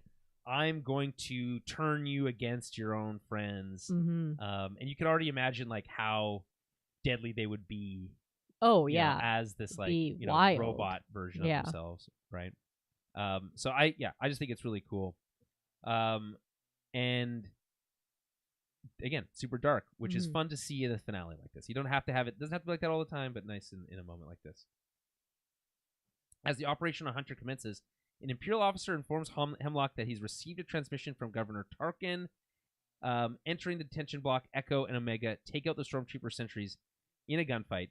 Omega uses the datapad to free all the prisoners, including clone troopers Nala Se and Rampart. They hand the prisoners guns. Omega is delighted to see Nala Se, while Echo is speaking to a clone. Omega informs him that the Bad Batch are not in the detention block. One of the clones informs Echo and Omega that Hemlock has probably taken them to the training room for reconditioning. Right.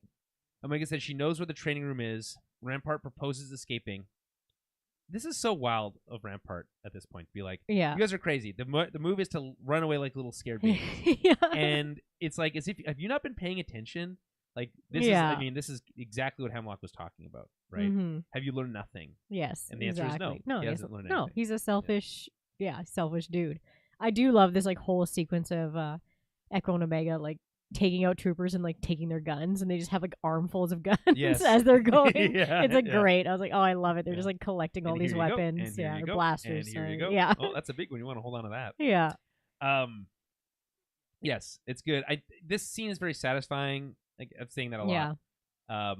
Because it's this culmination of, we're not just here to rescue Omega, we're here to rescue all the clones who are being tortured, right? Exactly. I kind of thought there'd be more of them, to be honest. Well, they probably just haven't survived, but or whatever. But like, it also could be just a like limitation of we don't have the budget to include that many clones in this moment or whatever. Yeah. We blew all the money on the Zillo Beast. Yeah. I also like this, and this is mentioned in the Screen Crush recap, but that this full circle moment of Clone Force 99 being, rescued, quote unquote, by Regs, is a direct opposite or through line to how they were, shunned by the Regs originally. Yes, absolutely.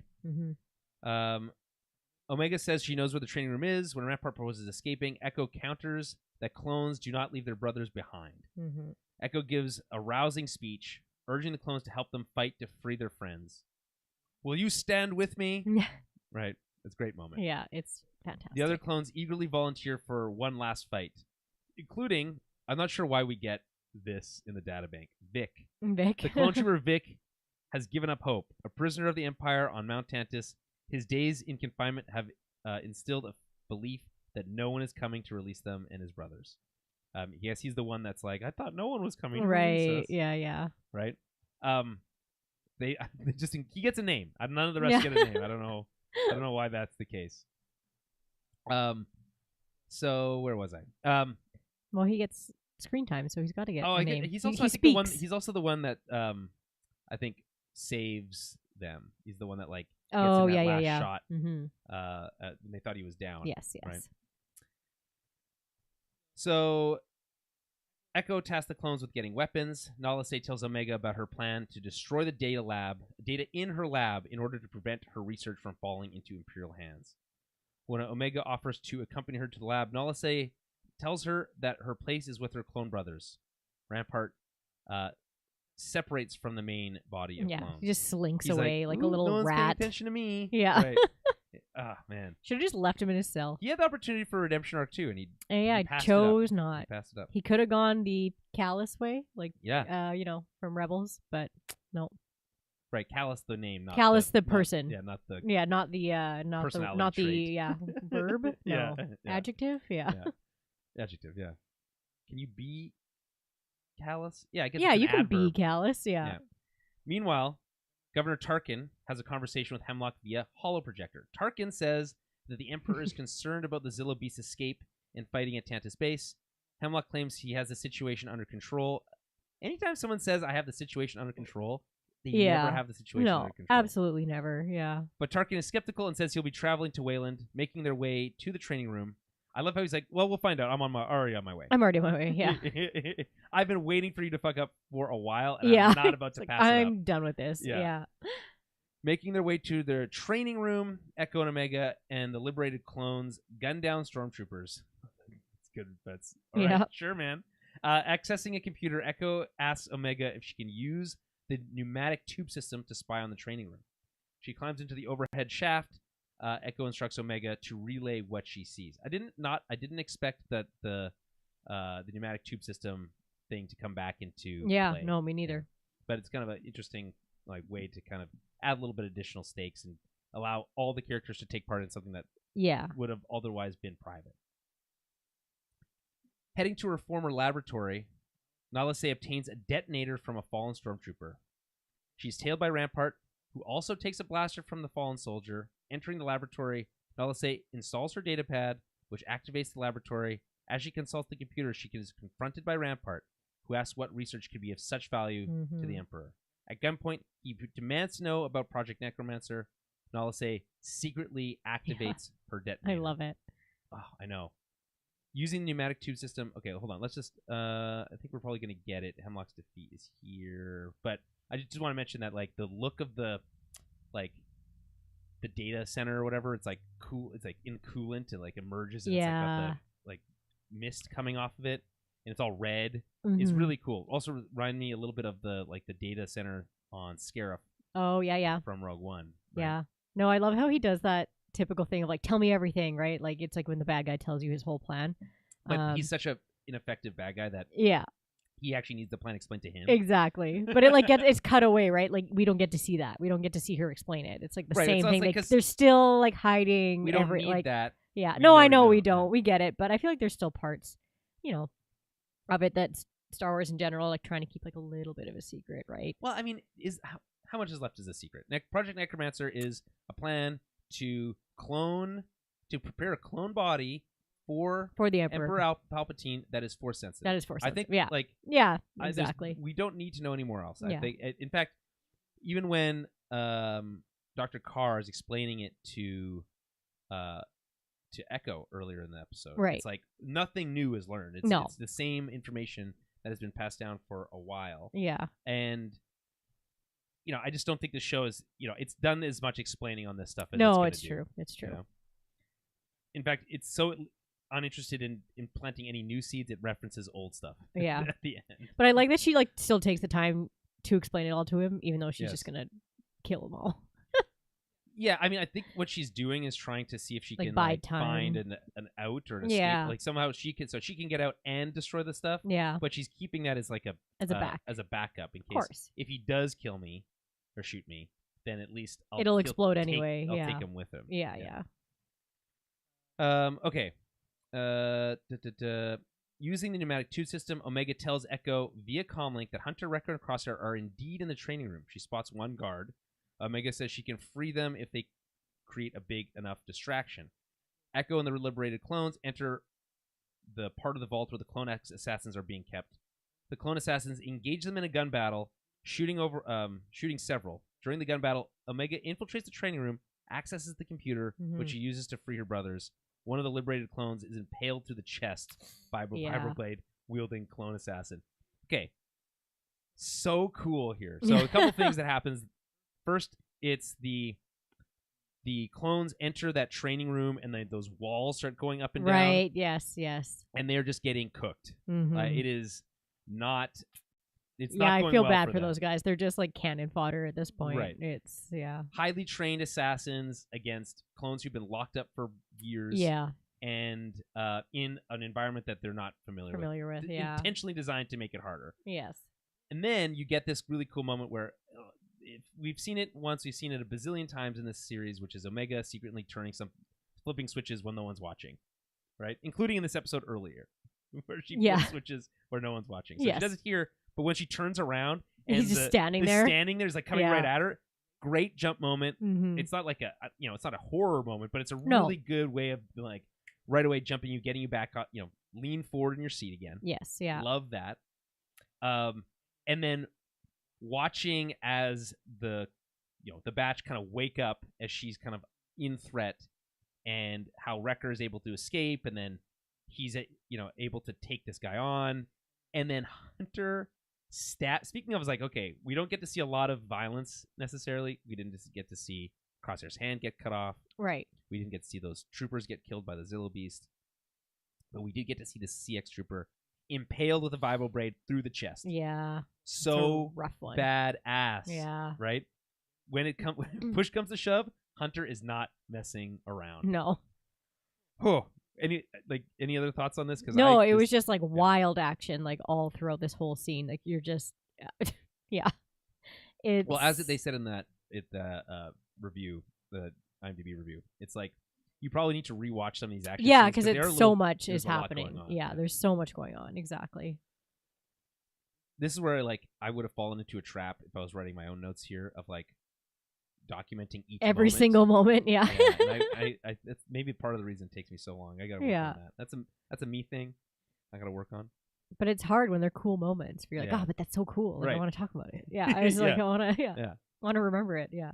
Like there's, the Clone X troopers do some really cool stuff with their own gear. Yeah, they've got some. That's cool when they all have different weapons. I can't quite remember now what like each of them have, but there's like a vibro staff and like there's big, one with like big, two. They are kind of like the Ninja Turtles. Yeah, right. They are. Yeah, I don't think any one of them has like nunchucks though, which is a shame. No, I don't think so. But it is interesting that Hemlock took the time to design each of them with their own unique armor. With their unique armor, unique weapons. It's yeah. As Wrecker stirs, Omega is spotted by the sentry. She tries to shoot the sentry with her blaster, but the armor deflects her blast. She's on stun mode. Remember? Right, yes. So she hits him with it twice, and it doesn't do anything. Mm-hmm. If you think back to when CX2 was originally or CX1 was originally captured. Yeah. Didn't it take 2, 3? It took 2 or 3. I thought it took 2 or 3. Of the stun mode. Yeah. And it's just interesting to see. First of all, why is her gun in stun setting? She does try to change it. You notice that she tries to switch it over, but it's too late. It's too late. Yeah. I think that's a really cool moment.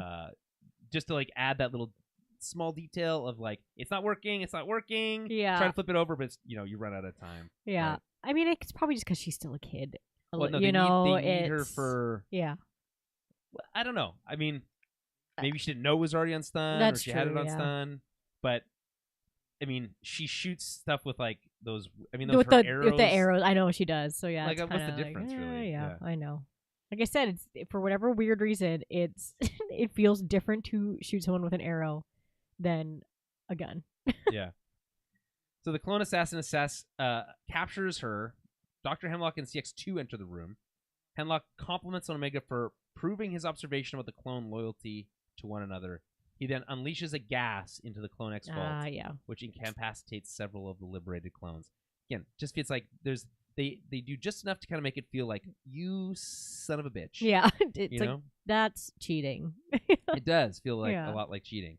But it is interesting to have Hemlock here be kind of that one step ahead. Yeah, even at this late stage in the whole process, right? And then, I said before, like, well, what's different this time? He says that their weakness is their loyalty to one another. Right. But the difference is their strength is their loyalty to one another, which gives them the additional will to overcome the challenge. And that's a strength that the Empire does not have. Or can even understand. Really see. Yeah. Back in the laboratory, Rampart reveals his plans to use the secrets of Project Necromancer as a bargaining chip to regain favor with the Empire. I just don't know why he thinks that would work. Yeah, I mean, I guess if he's the only one who has that info in his rat brain, the Empire and the Emperor would want that from him. But it's like, they're probably just going to kill you after. Hemlock. Like, you really think that they're going to be like, oh, yeah, like, reinstate you? Like, absolutely not. The Emperor's just going to take that shit and murder you. Right. And so, Hemlock is indispensable in that scenario because he's a scientist. He knows what to do with that information. Exactly. This guy can't even, he literally even says, I don't even care about the science. Yeah. He says it specifically here that he doesn't care. Yeah.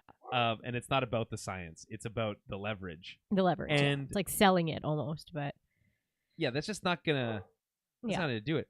Hey, Winston, we're recording a podcast over here. Shh. It's okay, buddy. Yeah, come to your toys. Yeah. Anyway, sorry. The dog is, he's also excited about the finale. Yeah, very excited. And he's back. Okay, so I lost where I was. So he drops the activate. Okay. Rampart states that it is no longer hers, right? Her science, right? Yes. Nalase counters that her research does not belong to him nor the Empire. It belongs to her. Right. I guess, technically, or her people.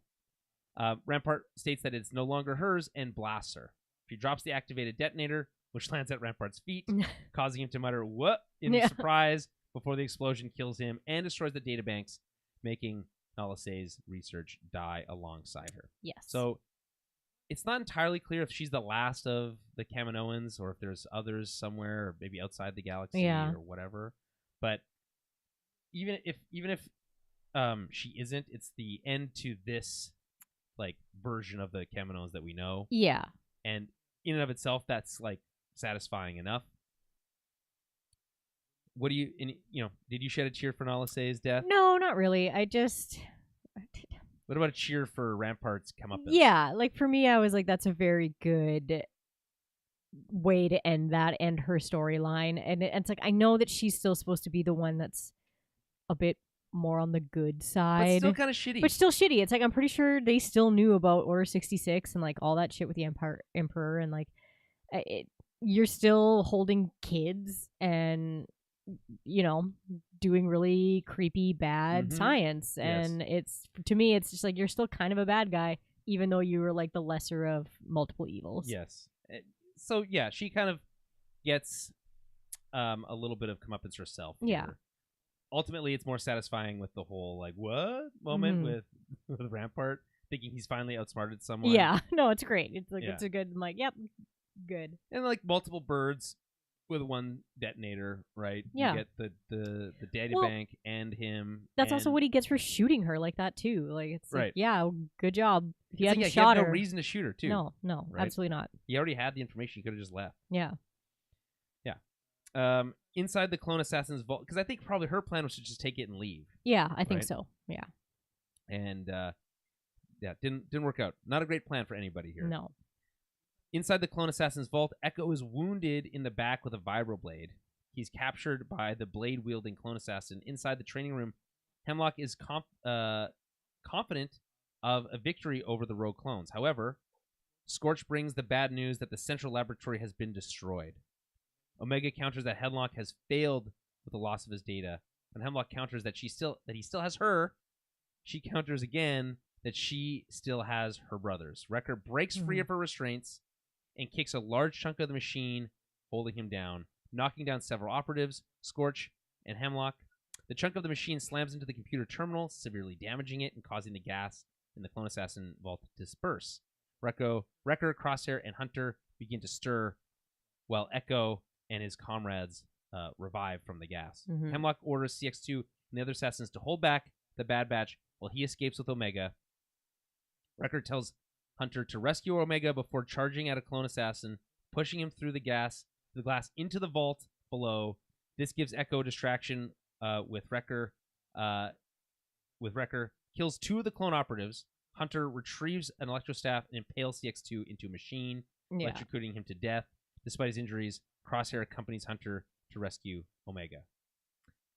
Reaching the top of Tanta's base, I would say that is a really cool action sequence. It is the way that Omega essentially, like she gets her like own little timed like quip where it's like, well, you might have me, but I have my brothers, and she's like waiting for the right exact moment so that's when Wrecker wakes up. And can rage, wrecking stuff. Yeah, exactly.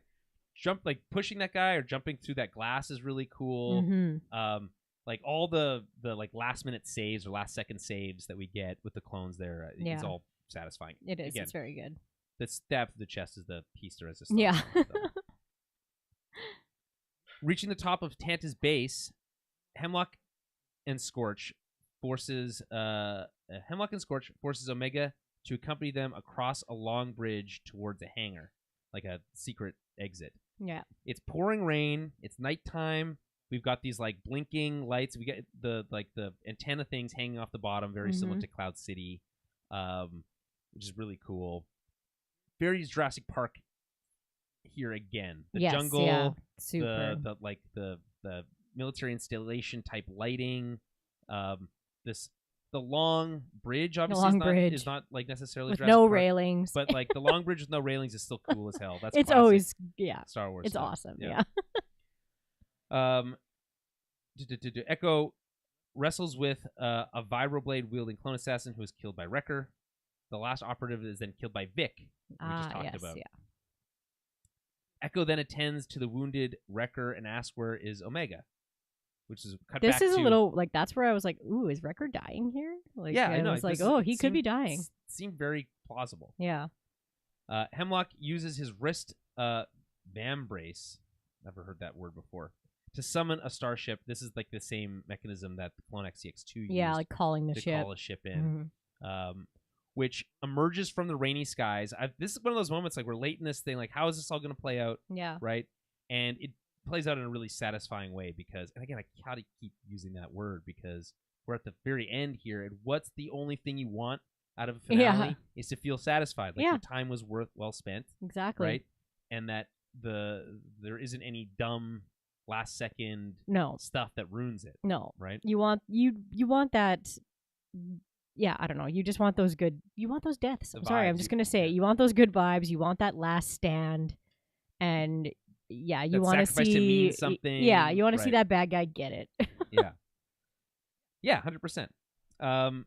So we cut back to Hemlock, who's using his the wrist thing to call a starship, which emerges from the rainy skies. Before it can land, Hunter and Crosshair damage the ship's engines, causing it to descend into the jungle. It's really cool because it's very reminiscent of earlier in the season, halfway-ish, when Omega's captured again. Yeah. And Crosshair fails when he's trying to track the ship. Yes, yeah. And that, the ship itself is really cool, the dagger. And, seeing here, its look is very ominous. In the rain, it's very ominous. Yeah. It has that finale weight to it, right? This just wouldn't work in the same way if this was, like, daytime in the sun. No, of course not. And so we have a lightning storm, the ship is coming in, and then just as you think that, okay, they're going to escape again, and they're going to somehow, maybe that's going to set up the next series, potentially. Unlikely, but maybe. Yeah. You get from off screen, the shots into the engine, which weren't able to, happen last time. Two shots, perfect, no, don't miss, and taking the ship out, leading to this like standoff at the end of this bridge. They also it just says here, this is one sentence. They also shoot Scorch in the chest, causing him to fall over the bridge. Scorch. So there's been a lot of hand wringing online around Scorch. Why is that? Just because I think people have an attachment to him from the video game. Oh, okay. And from Republic Commandos, and that he just wasn't feel like he was treated well for this. Okay. I don't know. He gets lots of screen time.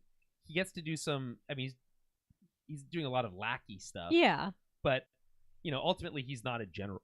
So no, he's not. He's going to be doing this kind of stuff. We don't get to see him do that much cool stuff. Maybe that's the problem. Oh, okay. And it's like if you're going to use a named clone commando, why this one? Gotcha. Right? Yeah. I don't know the character as well as others. My understanding is that he's quite jokey in the video game. And I think that's probably the reason they use Scorch, if I had to guess, is for that exact reason. Because you take a character that you knew as being jokey and jovial or whatever, right? And then you see this version of him, and he's not that at all. Right. And that, in and of itself, should kind of paint enough of a picture about what's different and what's changed or why he's behaving this way. Gotcha. Yeah, right? yeah. We already know that Hemlock has conditioning tools and all this other stuff. Maybe he started with the Clone Commandos. Yeah. Whatever. So, no, he doesn't get to do some cool stuff, but he does go out in a pretty cool way, right? Oh, yeah. It's everything about this scene is just dripping in cool, right? I talked about how the Quick and the Dead is just dripping in cool, oozing cool. This scene does also. And it also has the emotional punch at the end to really hit. So the way that Hunter and we cut to Hunter and Crosshair at the end of the bridge, or close to the front of it, I guess. And the way that they're using each other as a way to steady their shots. Yeah, and how they kind of you have Crosshair with his right hand up to hold the weapon and then shooting with his left. Because again, his right hand was chopped off. Yes. And it just looks cool, like the way their stance is. it's very operative, like assassin-y, right? And don't use like those words that are typically used for the villains, but it just looks really cool. And right away we get into this like final moment for Crosshair, right? And also, let me read this last little bit, and we'll get into these moments. But yeah, R.I.P. Scorch. Yeah. Couple like shots to the chest and then off the bridge. It's a cool way to go out. I don't know. You'd it's be pretty upset. Epic. Yeah. He gets like from two, special operative, special ops soldiers taking him out through the chest. It's pretty cool. Yeah. Hemlock holds Omega at gunpoint, intending to use her as a hostage. Omega taunts Hemlock that he won't hurt her because he needs her alive. Hunter gestures to Crosshair, who aims his gun, moving close to the edge of the bridge. Hemlock threatens to jump over with Omega. Did you get that was what he was threatening to do? No. I didn't think so either. I didn't think so, yeah. Hunter tells Crosshair to shoot Omega's magnetic binders. Crosshair initially refuses, as the loss of his shooting hand makes him worry that he might hit Omega. Hunter notices Omega pull a slim surgical tool out of her sleeve and tells Crosshair to make the shot after Omega makes her move. She does so, ramming the tool into Hemlock's arm, causing him to... I thought it was his leg. His leg, yeah. Causing him to move and raise his arm in pain. Crosshair and Hunter shoot the binders. It's just Crosshair. Yeah. Freeing Omega. They can shoot... they then shoot Hemlock together. They both shoot him together. That's true.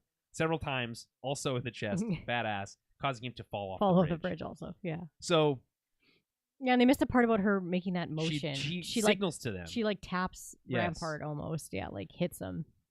Everything about this is epic to me. And I don't just use that word lightly. But the way that she comes, she signals to them, right? And Hunter being in this extreme moment of stress, hyper stress, right? The person you're here to rescue is being held at gunpoint at the edge of a bridge, and Crosshair's freaking out. I can't, he's like, shoot the binders. He's like, I can't do it. What if I hit her? Right? I can't risk it. What if I miss the binders? If I hit him and he falls off, she goes with right, him. Right. Yeah. All this stuff is going through his head. And Hunter is just cool as a cucumber, and he's like, no, we've trained for this. She knows what to do. Yeah. We're a team, right? She's not just a hostage. We're a team. No. Wait for her signal. She'll give it to you. Because, again, that moment where she taps the arm is like, another of those moments where you sit up in your seat. You're like, oh, shit, right? And it's this culmination of all these moments throughout the entire series. And you can't, maybe you're not thinking of any individual moment, but you're just feeling all those threads come together. And Crosshair's self-doubt, all this stuff, and then giving him, calming him down. Again, they look super cool in a crouched, like, setting here. This kind of like sniper, spotter type of relationship, and they're getting to leverage their skills as soldiers to kind of end this, right? I just think it's amazing. Yeah. And then the stab in the leg, the up. One shot off the binders, and then boom, boom, boom, boom, boom in the chest, and he's over the edge. And it's just like, I'm fist pumping here, because that's... Absolutely. I also kind of saw it, too, as it's that, almost that piece that Crosshair needs. It's like, you can do it. Like, it's, you lost that hand, but that hand was giving you trouble anyway, and it's like, you can make that shot. And it's like, and him making it is just, it's everything, right? So it's like that confidence. Yeah, she trusts you to make that shot. Like, you got it. There, she signaled to us that she knows what the plan is. You just need to execute it. Yeah. Right? Yeah. There's no doubt here. Yeah, exactly. We know exactly the plan. You've done it a million times. Do it again. Yeah. Right? It's all good. This stop, question yourself. Concentrate. Do the thing you know how to do. Yeah. It's great. Hunter and Crosshair bend their knees, allowing Omega to embrace them. They then head downstairs toward an escaped Rogue-class transport shuttle with liberated clones and Echo.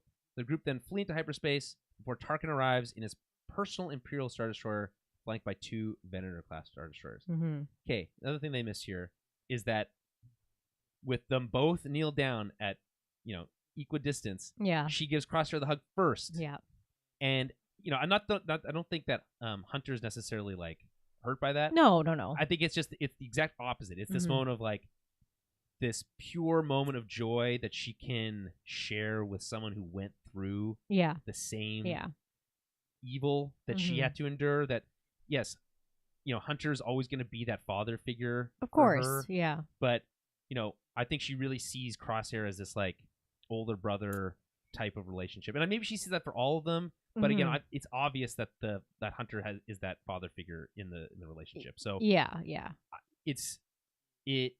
it was the moment for me that I was already like, oh man, this is really working on me. And then the music here, Kevin Kiner's like score swells with some like with the kind of this slower, softer version of Omega's theme and soft motif and, leitmotif, and then when she like picks Crosshair to hug first, because I guess she could have done them both. But it's a decision by the writing staff, and by Omega through the writing staff to do that is what that's when it tears that's when I cracked. No, it was such a sweet moment, and I think it's a culmination of a lot of things, right? Like it's everything they went through. It's him having the confidence and making that shot and saving her right again, and then also like I feel like in Omega's mind too, like maybe she was a little worried he wasn't going to make it out of this either. So I think it's a lot of those things, right? So I think she could kind of see in Crosshair like how beat down he's been, and like he's been really beating himself up, and his eyes too like go wide, like he's even surprised that she picked him first for that hug. Yes, right. But I think it's again he's like, you're part of this, like you're worth this, like it's it works. It was so good. So bravo to the creative team here, because I think there's an easy way of doing that. I think they made it way more interesting than I was expecting. It hit on the emotional level for me. Totally super satisfied, again, to use that S word again. Just blown away by this moment here.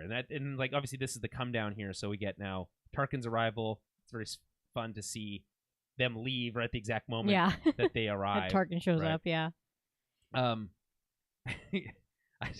I did a sick part of my brain did have that moment. You know how in Rogue One, as they're escaping into hyperspace, and that one ship is just about to leave into hyperspace, and then a Star Destroyer emerges and it crashes right into it. Oh yeah. There was a part of my brain that I was like, what if they'd done that? That would have been They're just wild. about to leave, and then the Star Destroyer jumps right in front of their way. Yeah. That would have been crazy. Obviously not going to happen, No. but that was where my head went. I'm glad that Star Wars has that moment for me to reference in my head to begin with.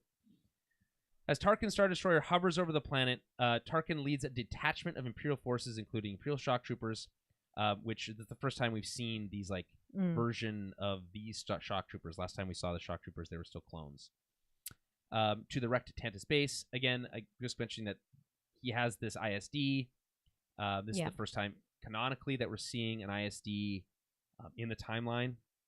And it's maybe not a surprise that Tarkin gets that. Tarkin has ones first, right? Yeah. And right off the assembly line.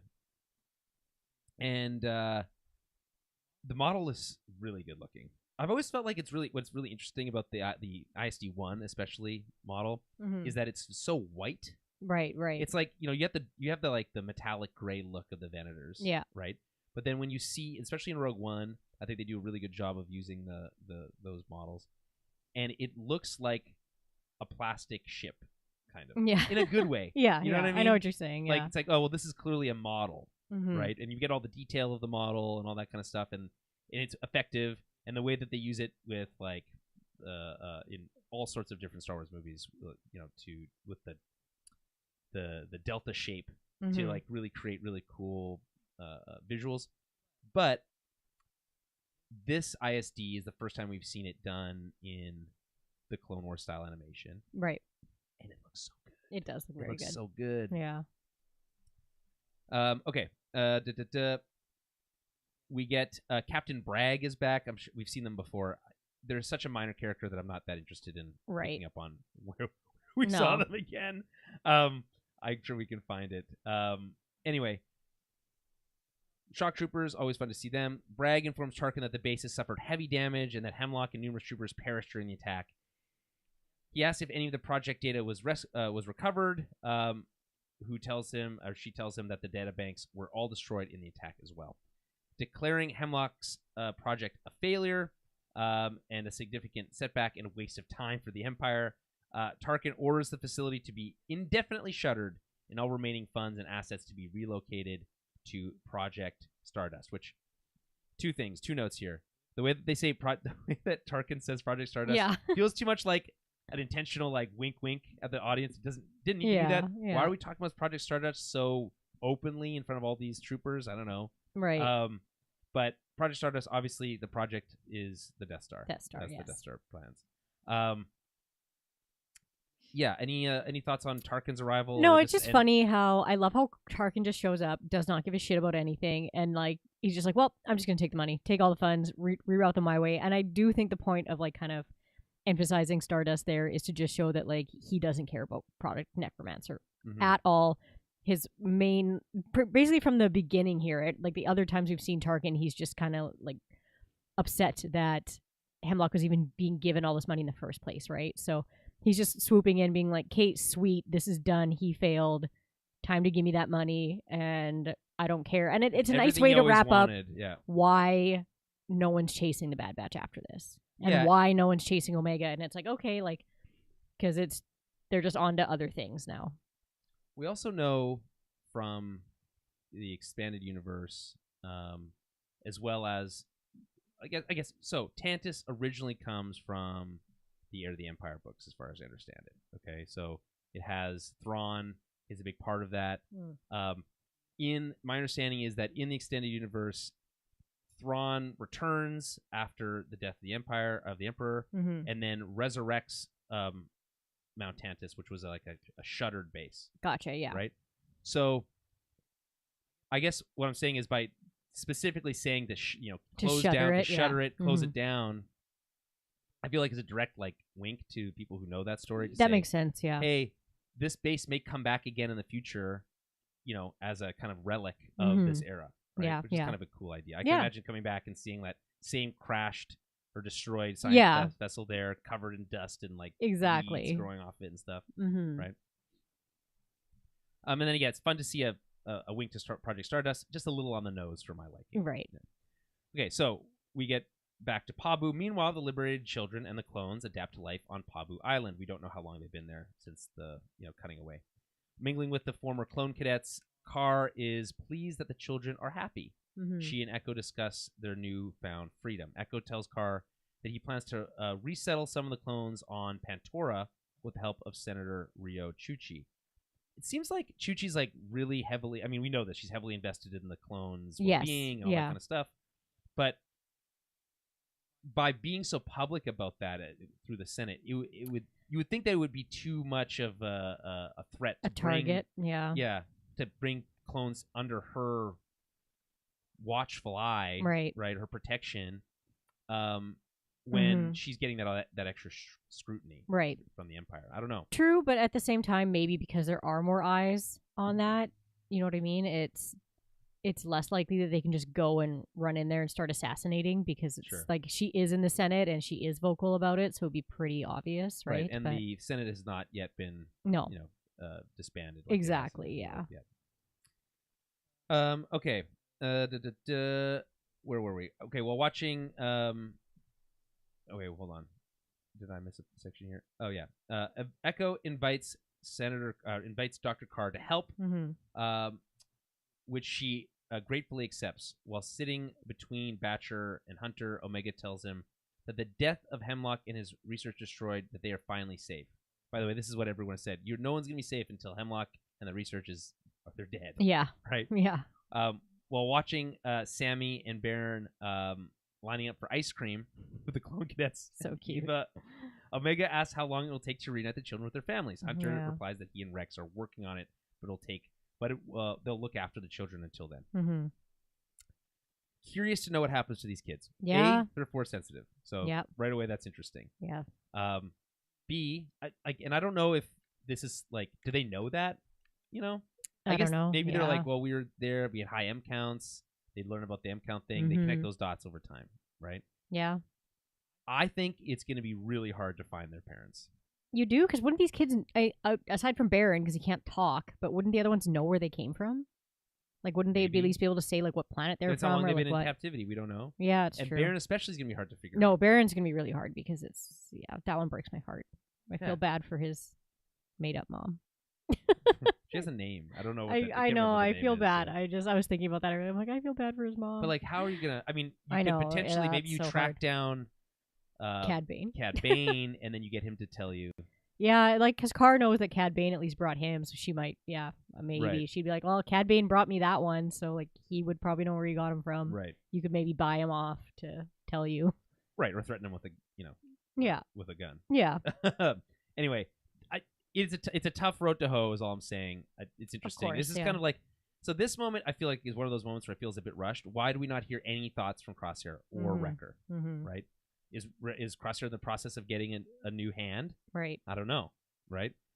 Ultimately, these are questions that they just don't choose to answer, which it seems unneeded. Just like give us another 3 minutes at the end here, and show us all the characters. Right? They do sit there together. Yeah, they sit there, and Crosshair doesn't have a nice photo op. Yeah. Hunter and Echo look at each other before departing. When Omega asks about whether the clones get to remain on Pabu, Hunter replies that all of them are free to choose their own paths, stressing whatever they want. Crosshair and Wrecker join the group as they sit down under the weeping Maya tree. Obviously, really hitting the theme on the head here that their right to choose was taken from them by Order 66, and then again by the Empire when they were unceremoniously cast aside. Yeah. Right. Or in some cases experimented on, right? And that returning their freedom is the right to choose, right? That's important. Hey, people, the right to choose, pretty important, right? Absolutely. And then we cut to an epilogue. Any thoughts on this last moment here? No, I mean, I liked it. It leaves a little bit open still, and this is where I'm talking about with Echo and Carr are now going to go and help some clones out, and there is that story there, so they are giving us little tidbits that there can be other stories to be told. Yeah. But like I said, still a little bummed about these kids and that they can't get returned right away. But they'll figure it out. They're working on it. You could argue that there's a story to tell there. You could do that in a comic, or you could do that in something else. Who knows? But no, I mean, I think, and I did like what we got next. So years later, it just says years later. What did we say? He was probably at least 10. I'd say at least 10 is my guess. She's got to be in her mid-20s here. Yeah. We don't know how far along into the rebellion are we. No. Is this first Death Star, second Death Star? Yeah, she says now more than ever, so it seems like they have been at least somewhat established. Right. So. So she's got to... So as we said, Omega is 12-ish when Luke and Leia are born. Yeah. So she looks almost the same age as Luke and Leia, maybe a little older. Yeah. It's hard to tell. Yeah. Obviously in animation. So my guess is if she's the same age, it's before the rebellion kicks off, before Scarif. Right. Yeah. If she has to be older, and she'd have to be older by a significant amount, almost maybe 5, 6, 10, maybe even 10 years older. And I don't think the Civil War doesn't last that long. Right, yeah. So, it's a little confusing. This is probably why they chose to just say years later. Yeah, not give an exact timeline. But I mean, I don't know. This could be right before Scarif. I don't know. Is it 2 BBY, 1 BBY, 0 BBY? I mean, who knows? I don't know. Anyway, years later, an adult Omega, right? I mean, that's 18 or whatever. Could be, exactly. Maybe she's in her 30s here. I don't know. Yeah. Walks into the Pabu Cove where the Bad Batch has established a home aboard a repurposed Rho-class shuttle. Gonki is present and walks down the gangplank, the Gonki plank. Yeah. Gonk. Batcher is also around. Older Batcher. They redesigned him for this. Gave him a collar. Her. Sorry. My bad. You're right. Hunter confronts Omega about trying to sneak out. Mm-hmm. Omega tells Hunter that she has decided to join the rebellion as a pilot. Hunter says that they wanted to keep her safe but respects her wishes. While watching the moon, Omega tells Hunter that he and his brothers have fought enough and that she is ready. Right. Hunter says she's not ready, but hugs her before she leaves. Omega gets Hunter to promise to look after Crosshair, Wrecker, and Batcher before she departs on the shuttle. Hunter tells Omega that they will be there if she needs them. Yeah. And we departs on board the shuttle with Gonki. Hunter salutes before she leaves. Batcher is sad, but Hunter reassures the Hound that Omega will be fine. As Omega flies into the night sky, Pabu glitters with streetlights. Yeah, this is a really sad, I'm not going to use the satisfying word again. This is a really it's a nice, sweet it is. It's, epilogue. I think it's a bold choice to jump ahead. Really? I was not that I wasn't surprised. It made sense to me. I was like, okay, yeah, I figure a little jump ahead. We usually get that at the end of a series, right? This far? To see where the characters are. It is a big jump. It really is. You're right. But it's cool. It gives us, again, this is another little tidbit of a story that we could maybe get someday. It leaves that open-ended at least, which is kind of nice. Well, it does one thing, which is nice, which is confirms that that the entire Bad Batch are alive during the time of the rebellion. Yeah, which is cool. Including Omega, and that she is a part of the rebellion itself. The creators said that they weren't exactly sure how they were going to end it, but they always knew that they wanted her to be part of the rebellion. Yeah, okay. That makes sense. It's that she even says that this is her fight. It's her time to fight, right? Right. So, those guys have done enough, and she wants to let them retire. Let them retire at peace and not drag them with her, right? So seeing old hippie Crosshair with his face tattoos, Hunter is it's a great. Little sad. He's graying. Yeah, he's kind of got the little hunch over. And part of me was like, is he blind now? Well, he did say something about his senses have been dulled, over the years, and I mean, it's probably his spidey senses. It's still a fun thing to have, where it's like, hey, I'm still aware enough of what's going on to be able to predict this whole move and be here to to send you off, even though you tried to sneak out. It's a nice kind of I know you better, move. And so it's fun that Omega has the exact same voice. Her face is no different. Yeah. Which is fine because I think she actually Aang, what's her name? Michelle Aang. Yeah. Has a really young voice. Solid handle on, and she has a young voice anyway. She's a really solid handle on Omega as a character. Yeah. And the compassionate way that she speaks and all that kind of stuff. So I'm not that upset about it. I'll come back to this. Do you think Michelle Aang could play the character in live action if you gave her a wig? Yeah, if they make her blonde, yes. Yeah. Yes, okay. absolutely. Sure. Yeah. All right, deal. Yeah. I hear that, Michelle? Yeah. You've just been drafted. She has such a specific voice. I feel like that would be really weird to just have somebody else. But I felt that way kind of about Hera too, though. So that worked. I feel that way about every single clone. Yeah, that's fair.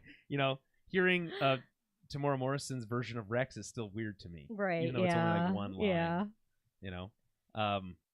Anyway, who knows? I mean, that's a problem for another day. Yeah. I do like the fact that they keep the door open for those types of things. No, it's good. Right. As a whole, this moment is very sweet. I kind of like that it's just her and Hunter, because I feel like he's always been that dad figure. Mm-hmm. He even says you're our kid, Omega, right? You're all our kid. So it worked for me that it was just the two of them at the end here having that conversation before she goes. Well, they get to do both things, right? They get to have the parent saves the kid moment, which is obviously resonant with any adult with kids who's watching that. And then you get to have the kid leaves the nest moment, all in the same episode, moments apart. Which maybe it's a bit of an emotional shorthand punch, a little bit of a cheat. But I think when you're doing a finale, I think you get to do that. Yeah, of course. So, it's full circle, right? Yeah. It's good. Nice to see that Batcher can live a long life. Yeah. Yeah. Happy to see that. And Gonki. And Gonki's still he's with her. That's you great. thought might be dead, but no, Gonki's still here. He's still all kicking. These years later, right? Still kicking. Yeah. Still gonking around. He's gonna go be part of the rebellion. I like it. Yeah. Maybe Yeah. I was gonna say maybe they end up crashing on Tatooine, and Gonki's technically the oh my god, that'd be hilarious. Gonk droid, no, it's probably not though. Yeah, it's probably not though. That'd be wild. Yeah. Okay. So Omega flies away. We cut. That's it. It's over. Mm-hmm. Any final thoughts on the episode? No, I thought it was perfect for me. I liked it. It didn't leave too much for me to keep wanting, and I think it was a really good wrap up for the whole series. I wasn't left sitting there being like, wow, that was anticlimactic. So I'm happy. I'm happy that it how it tied things up, I think. So yeah, there's still lots of story to tell here. Yeah. I'm just mostly curious to know what the next major project is. Well, of course. Yeah. Animated of course. Team. I don't know how long we're going to have to wait for that. I thought we'd get an announcement today. I know, with May the 4th, but I guess not. We'll see. I guess not. Maybe with the Acolyte, we'll see something teased or tagged along with that in a month. Yeah, and that's a month away, so we'll be covering that. Yeah, so we'll see you guys then. Like, it'll be... It's not that big of a break. Blink your eye. We'll be doing Tales of the Empire Tales of the Empire well. in between. I should mention a couple, just to put a bow on this whole thing. This is probably my favorite animated series that they've done. Mm-hmm. And in my opinion, everything they do that's, the Tales of the Jedi stuff is interesting, but it's not a full thing, right? It's just it's a micro thing. It's nice. And we can see that the fidelity of their work is improving, and we can see that even with Tales of the Empire. However, it does seem like every time they take on a new project, it gets better and better and better. So I'm not just here saying, oh, whatever the newest thing is the best. Not necessarily. But I will say that before this, the final season of the Clone Wars was my favorite. Yeah. And then this came, and I was like, I don't even like these characters. But now, I was like, these are great, right? And I think they know how to tell these stories. So whatever they do next, I have a lot of confidence that it's going to be great. And we'll be here to cover it whenever that happens. And we don't typically do a big series or season retrospective, but I'm sure there'll be many opportunities over the next year. Yeah. And moving forward to look back at this show and say, wow, well, Bad Batch did this right. You go look back, show me example. It's the Bad Batch. Here's how they did it. This is why it worked. All that stuff. There'll be a lot of opportunities, but this was a great series, truly great, and I cannot wait to see what Lucasfilm Animation does next. So we'll be back next week with Tales of the Empire. We'll take a short break for a couple weeks until the Acolyte. We'll be covering that, and then who knows after that. Yeah. But thank you if you've been here for this entire time. We covered every single episode of this series, regardless of how easy or hard that might have been. Yeah. And thank you for sticking with us. If you're a Patreon supporter, thank you. You help keep the lights on and make this work. Yeah. If you're not, consider heading over to patreon.com/TowerBabbleCast and becoming a member. And again, we'll see you very soon. But until then, may the Force be with you.